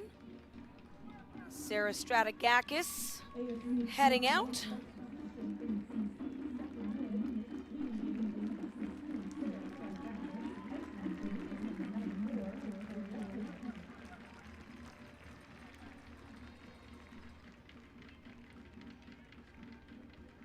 Marko Milanovic just checking in with his players along the sidelines. It's a warm September Sunday, 24 degrees. Small. Looking to create here. It's out along the end line. Pickett's fresh legs being put to use right away.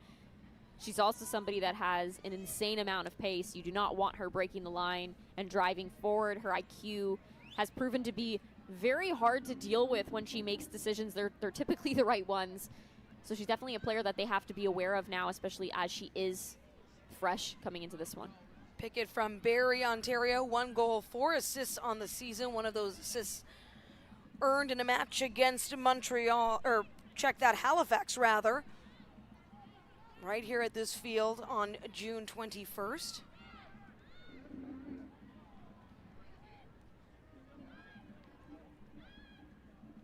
We've seen some great physicality in this game, Jess, and saw the same, although that time coach is calling for something more.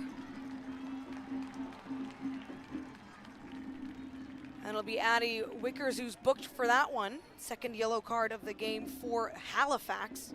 Yeah, this is a great ball over the top. You see there, Wickers catches Pickett's foot. It completely takes away the opportunity for her to create anything.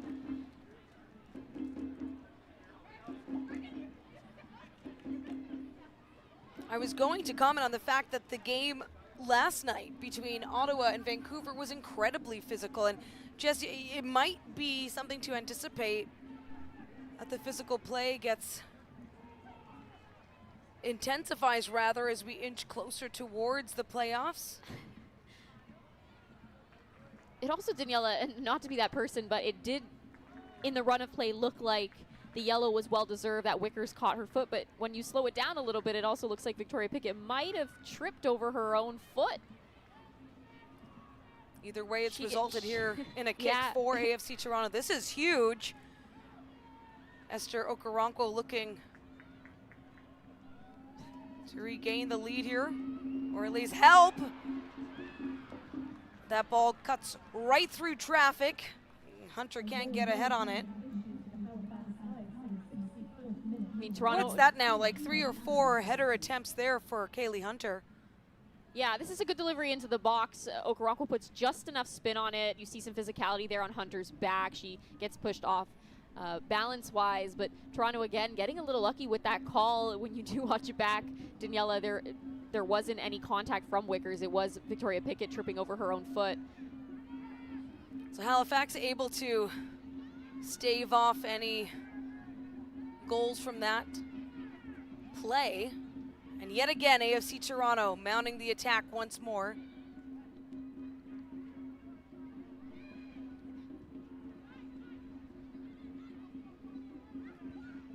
Of course, all points count, so AFC Toronto, if this results in a draw, no, Nikki Small trying to change that off to Okoronkwo. She's pushed off balance. Ball stays in the box now, back out.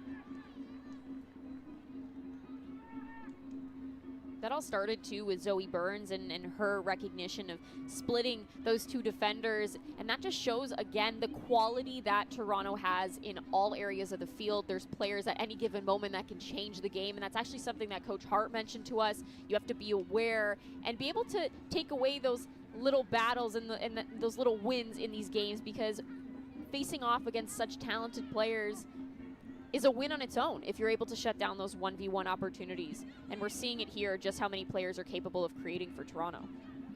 1-1 Toronto-Halifax, the score since the first half. If you're just tuning in, you're watching the Northern Super League presented by BMO, the official bank of the NSL. The home side, AFC Toronto, in their maroon kits.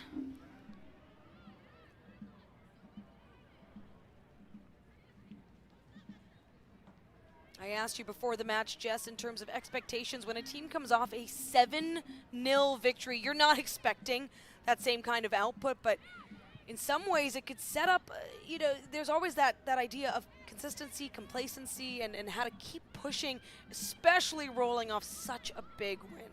Yeah, without a doubt. I think as an athlete, you're taught quite young that you cannot be complacent and you always have to. And here they come trying to make something happen. Okoronkwo had 4 Tides players on her. Just to continue my thought, Nell, you're taught not to be complacent. You have to go into every match and treat it with just as much importance. You can't let that confidence carry over too much. It definitely needs to be there, but not to the point where it becomes arrogance and you underestimate your opponent no matter where they sit in the table. So this Toronto team, again, they've dealt with ups and downs this season, even though they've been at the top of the leaderboard for quite a while. Rollins trying to run in. Tides looking to clear it. It's also very difficult to be complacent, as Coach Milanovic mentioned, because that top 4 continuously is close and teams are battling. You just never know who's going to be at the top of the table. And AFC Toronto has been playing a match ahead of the pack pretty much the entire season, so they also know that other teams have matches in hand, and that could certainly shift things, especially considering if the score stands and we come away with a draw. That's only a 1-point gain in the standings. Burns getting to work. Had Small, and it is the Tide's ball. Seen bodies flying everywhere, both sides, willing to put their body on the line and not give the other one an inch to make something happen.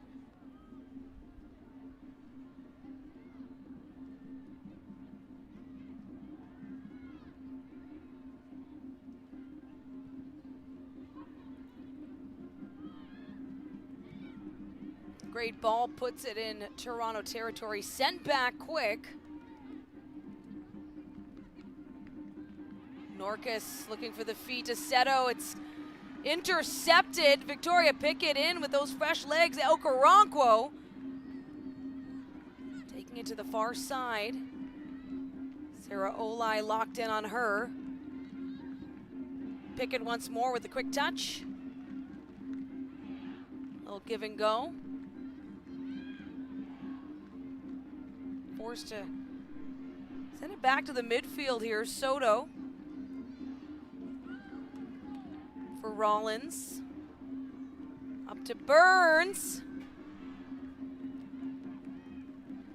The idea is there, the execution not so much. You saw her reaction as it didn't hit her foot quite like she wanted it to. It ended up going a little bit too far to the right where Nikki Small isn't able to get on that. But the idea is there, the recognition that Nikki Small is equal as far as being in line with that back line to create something dangerous off of a good delivery into the box.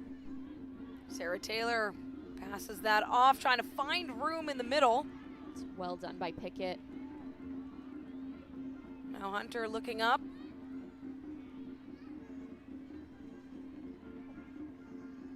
In the 70th minute.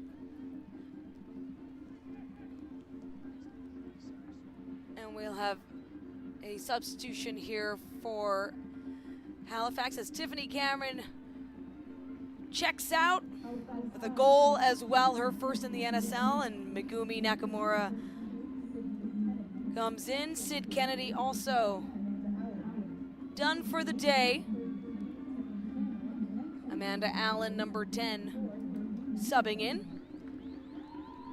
And it has been a grind. I mean, every team has gone through stretches throughout the season where you don't get a week off, or 5 days, even 4 days in between matches.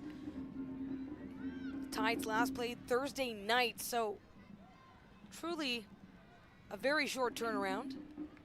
That's the life of the pros. I was going to say, unfortunately, it's just a part of it, right? You have to be sure you're doing all the right things off the pitch to be able to take your recovery as serious as you can. You know, everybody has different ways that they need to recover. Some are in more pain than others.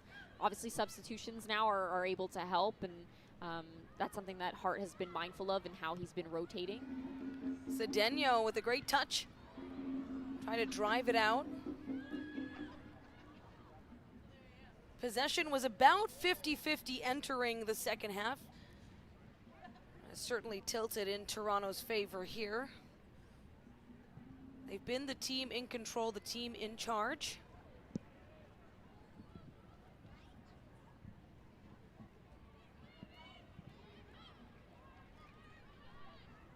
Olai to the far side, Norcus.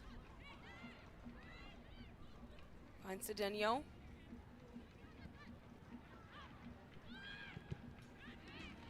Series of passes there, but it's off Victoria Pickett, who she felt that one.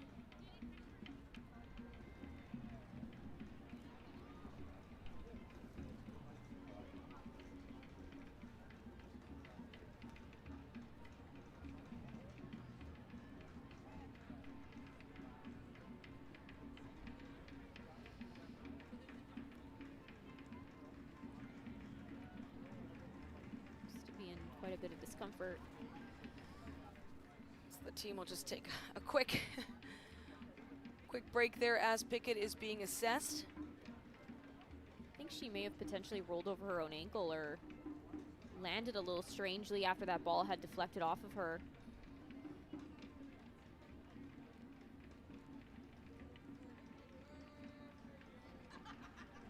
Both head coaches having some words with their team here. We'll see it here. You see her reach back for her ankle. I think she might have just potentially landed strangely or rolled over it just a little bit.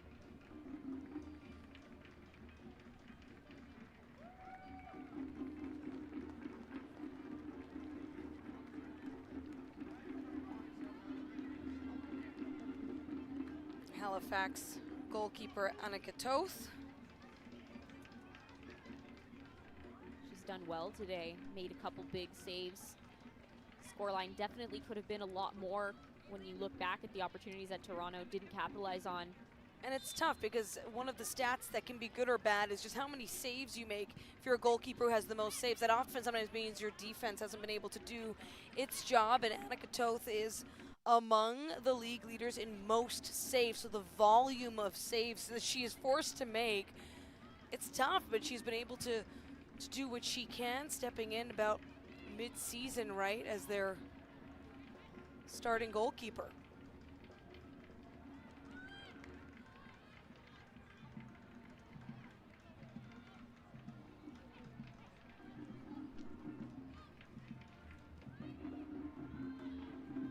Sarah Taylor puts the ball center.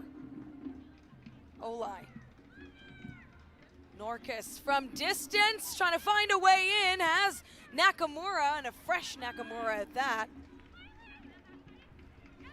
Number 24 could absolutely be the difference maker here for the Tides, again from distance. That one an easy read by Cotillard. I believe Seto is the one that struck that. She just lost her balance as she went to follow through, and it resulted in there not being enough power behind that to really test Cotillard. Cotillard also has an interesting stat line in which she has 6 wins on the season, but only 1 in which a goal was conceded. So most of the time when you're winning, it's clean sheets or it's a draw. We'll see if this stays on trend. I also just want to point out Nikki Small's continued brilliance when she's out on the flank and taking players on 1v1. I've seen some pretty great 1v1 battles this match so far. Wicker steers that out along the touchline. Another substitution here for the Tides as out comes Sarah Miller and Millie Clegg checks in. Of course, the 19-year-old from New Zealand was their purported rising star that they were hoping to really prop up this season. She has delivered when it comes to just the volume of shots and has the most for her team overall. Could she create something? Still looking to open her account in the NSL.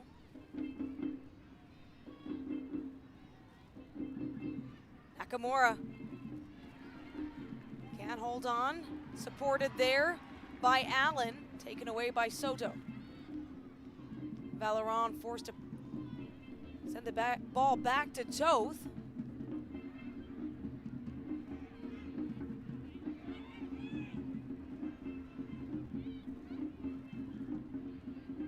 Nakamura trying to create that space. Valeron.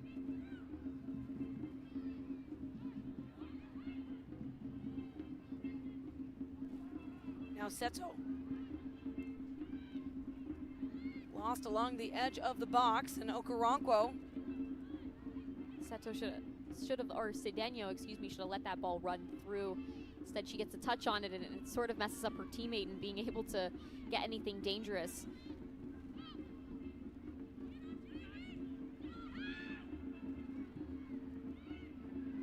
Looking to press here in the attacking third. Cedeno puts it forward. Was looking for Valeron or a through pass to Allen. Still in control now. Sarah Taylor puts it up, and it's just high. One of the better looks for Halifax here in the second half. And Halifax doing well to win those second balls, not allowing Toronto to clear it out of danger. And Sarah Taylor looks up and recognizes that she has the range, she has a bit of space, and she strikes that, again, leaning back slightly too much where she's not able to keep that down. But the idea's there, and that's what they need to continue to do. They need to continue to put numbers on Toronto's back line and try it when it's on. Tides keeping on the attack here. Nakamura with her eyes up. Over to Allen. Allen trying to hold on, fend off the pressure. Great body positioning by AFC Toronto. No touch turn by Kaylee Hunter. Shots in the game, 10 for Toronto, 4 for Halifax. And then you have to have those for the shots on target, just 2 for the Tides and 5 so far for AFC Toronto.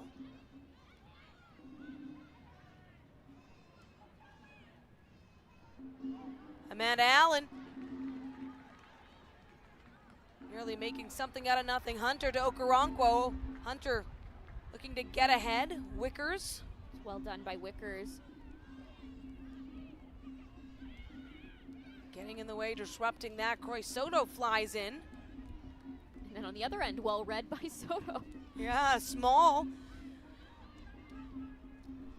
AFC Toronto not quite getting the breakaways that they've enjoyed before. In fact, looking at those sorts of numbers where they're able to have the open space and make something happen. They've had 20 opportunities on the season and scored on 8 of them.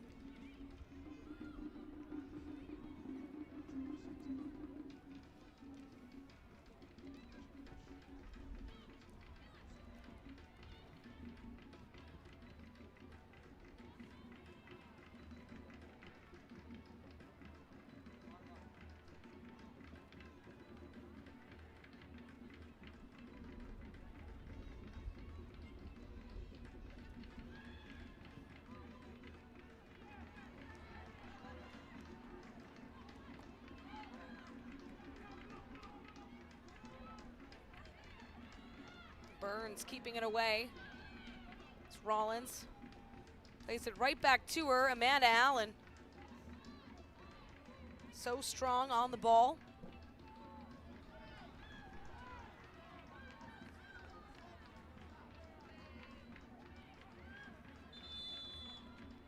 Seeing their heart, voicing some frustration.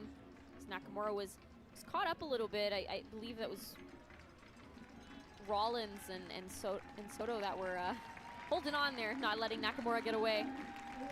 Pair of substitutions here for Toronto is Esther Okoronkwo done for the day, and Jake Kovacevic subs in. We'll also have Zoe Burns, who has been all over the ball in this game, checking out as Aoi Kizaki comes in. So fresh legs on both sides here late in the second half.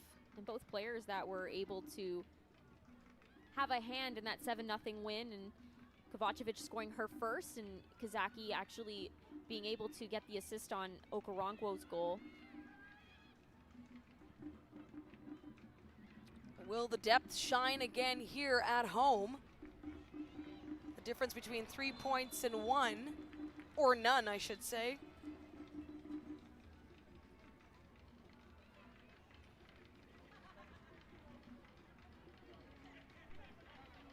Addie Wickers, just a force out on the field.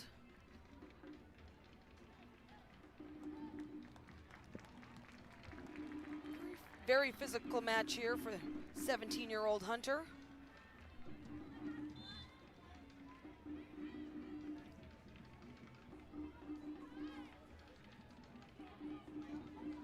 Rollins to Small. Small puts it up, goes for the cross once again, header denied. That was Colby Barnett looking to get vertical. It's well defended by Halifax to get that out. Cedeno had a touch on it.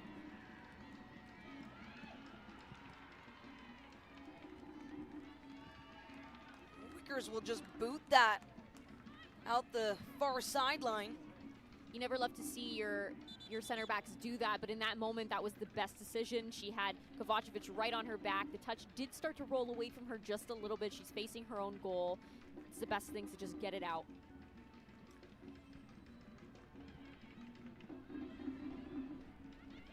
Toronto on the attack. Rollins with the touch. It's up high. Bouncing around as Allen tried to get to it for the Tides. Small. She's had her moments. Nakamura getting to work, leading goal scorer for the Tides. Looking for number 5 on the season.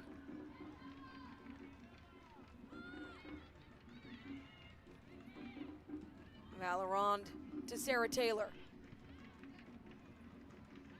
Norcus can't quite keep it in play.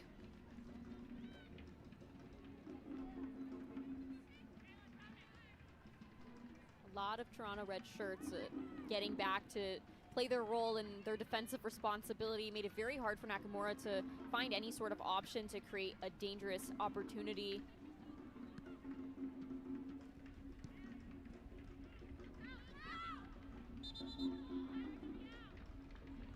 And the officials agree with the Tides. It is out. As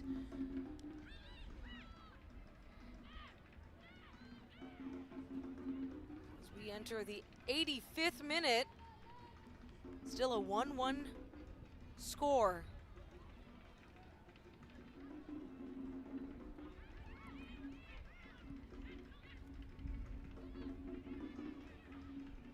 They have Valerand open on this side. That's where Wickers really needs to open up her body and play that ball to the flank. Kizaki tries to float it through for Hunter.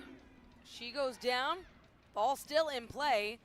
Allen for the Tides and Sarah Taylor as well, looking to tackle for it. It's another well-timed tackle by Wickers, not allowing Kaylee Hunter any time or space.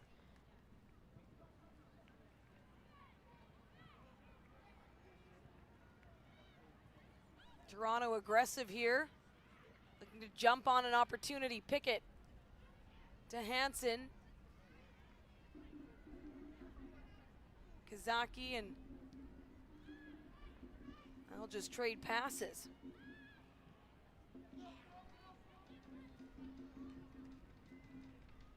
Looking to build small to Hunter up along the right side.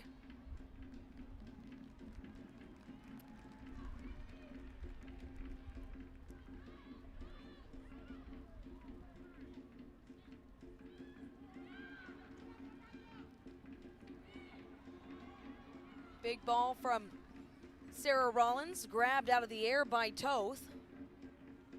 It's well done by Toth to come out and collect that.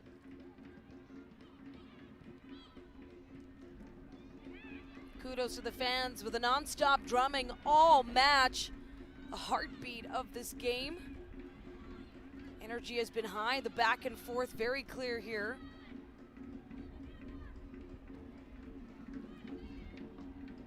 Mentioned the back and forth, Daniela, and you're seeing a lot of Toronto in this half. They are a lot more purposeful with their possession and how they're creating dangerous opportunities.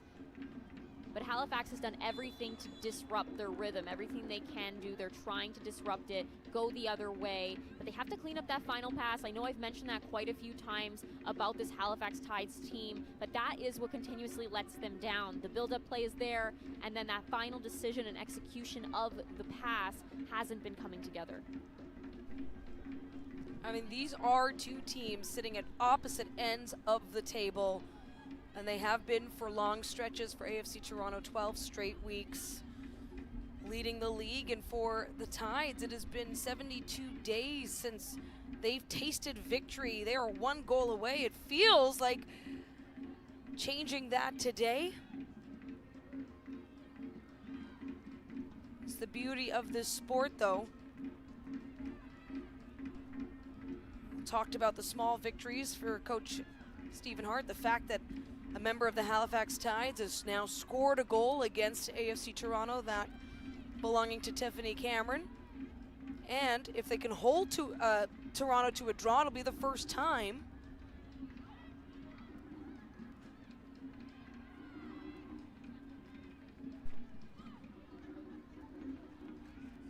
can just imagine Ottawa, Montreal looking on and thinking, please don't give them 3 points. We don't want that.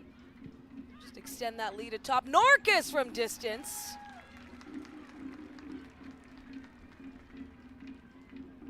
Kylie Norcus has been getting quite a few balls into the box.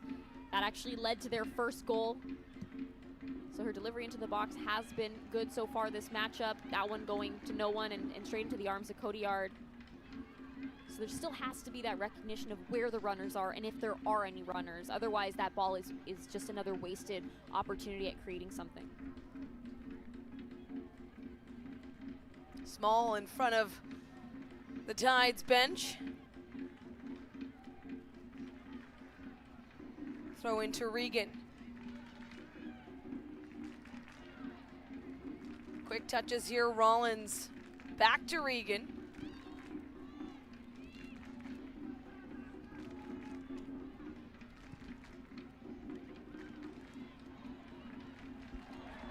Up ahead. Now Hunter has open space. Goes across. Perhaps looking for a teammate still. Well, they were just about to send it right back into the penalty area. Halifax in the 90th minute here. Lucky that that ball did get a little bit away from Hunter and caused her to have to go out wide versus going towards goal. Had she been running straight at Toth, that would not have been an easy battle. We know that Hunter obviously is at one of the top goal scorers in this league for a reason. She knows how to finish. Down goes Julianne Vallerand.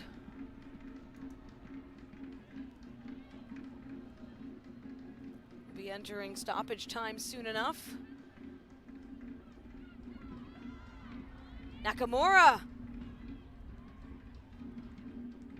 Played it across. Allen was just out of reach.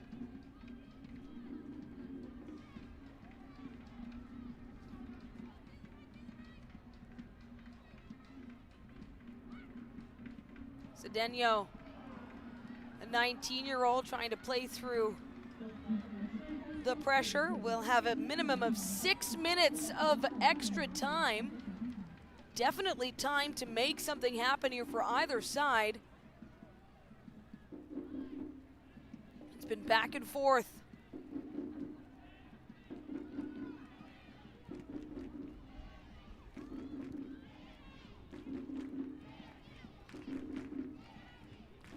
Hansen looking back.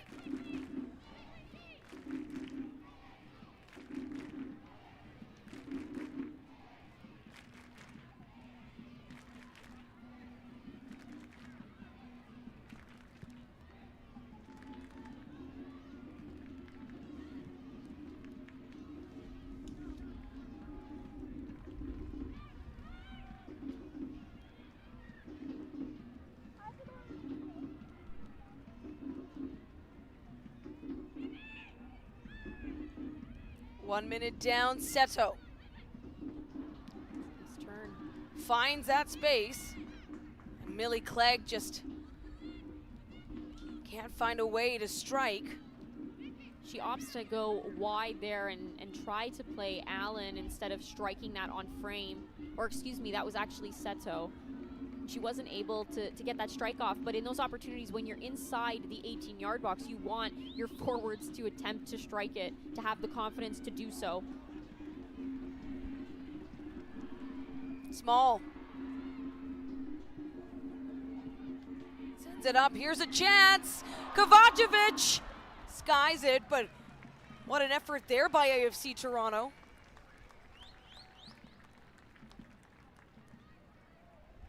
A good delivery in. Kovacevic does well to bring that down with her chest, but she gets under that ball and is falling as she strikes it, leaning too far back, chest pretty much straight to the air. Very difficult to keep that on frame. You know it's going to go overhead every single time. So not able to keep that one down, but it is a good opportunity, as you mentioned, Daniela. 1 goal, 2 assists on the season for Kovacevic. Subbed in here in the second half, along with Victoria Pickett, who has the ball, finds Small. Can feel the build-up here. Izaki, Hunter!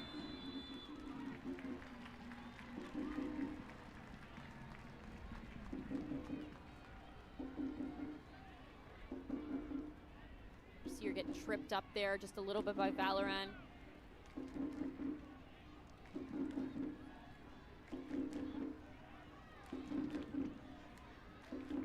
Should she have stayed on her feet? Maybe. Should she have? No. She absolutely sold that, and that's what needed to be done. Now they have a dangerous opportunity to get this ball into the box. First set piece, though, without Esther Okoronkwo on the field. Major part and major player.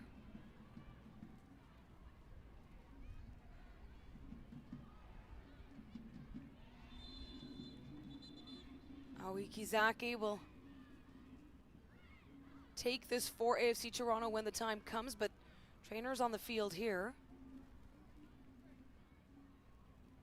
It's Pickett. We saw earlier Pickett go down, had some issues with her ankle, it appeared. Might be lingering. Looks like she definitely is still nursing something in that ankle. Annika Toth getting ready here. Tide's goalkeeper. This is a big moment. They have to be able to clear this out. And on the flip side, Toronto has to be able to convert. Kizaki. A great move there by Kylie Norkus. Victoria Pickett has stayed out. Looks like Kizaki just mishit that. That's not the delivery that you want in that situation. Didn't really give her team an opportunity to get on the end of it. Now Small was hoping to find her teammate. Giveaway there, Sarah Taylor going 1v1 with Hunter again, trying to look for some sort of call. And now Megumi Nakamura. There's time though for Kotayar to settle back in to the goal area. She was well out. Nakamura could have potentially beaten her to the punch.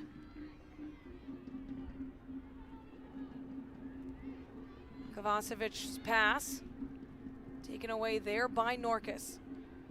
Time winding down here. Was a minimum of 6 minutes of extra time. We did have some more stoppages, so potentially more. Nakamura! And a good touch by Kotayar as Allen flies in. You're seeing Amanda Allen. She was offside in that. She tried to collect that ball. There's also a substitution. So Chloe Uddenberg subbed in for Victoria Pickett, so that whatever she is nursing was bad enough. Despite being subbed in, she will check out.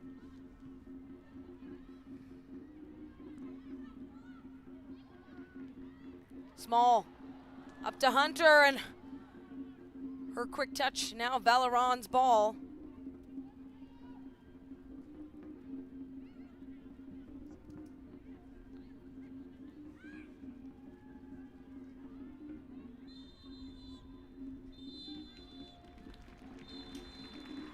A 1-1 draw, the first ever between AFC Toronto and the Halifax Tides.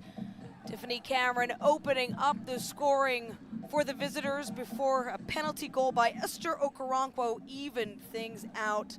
This marks the third ever draw for AFC Toronto, all with Sierra Cotillard as goalkeeper, and the fifth draw this season for Halifax. We talked about small victories before the matchup. This is definitely a victory for Halifax. They did everything they could to disrupt Toronto. They did have some good build-up play at times. That final pass really letting them down, but they disrupted Toronto.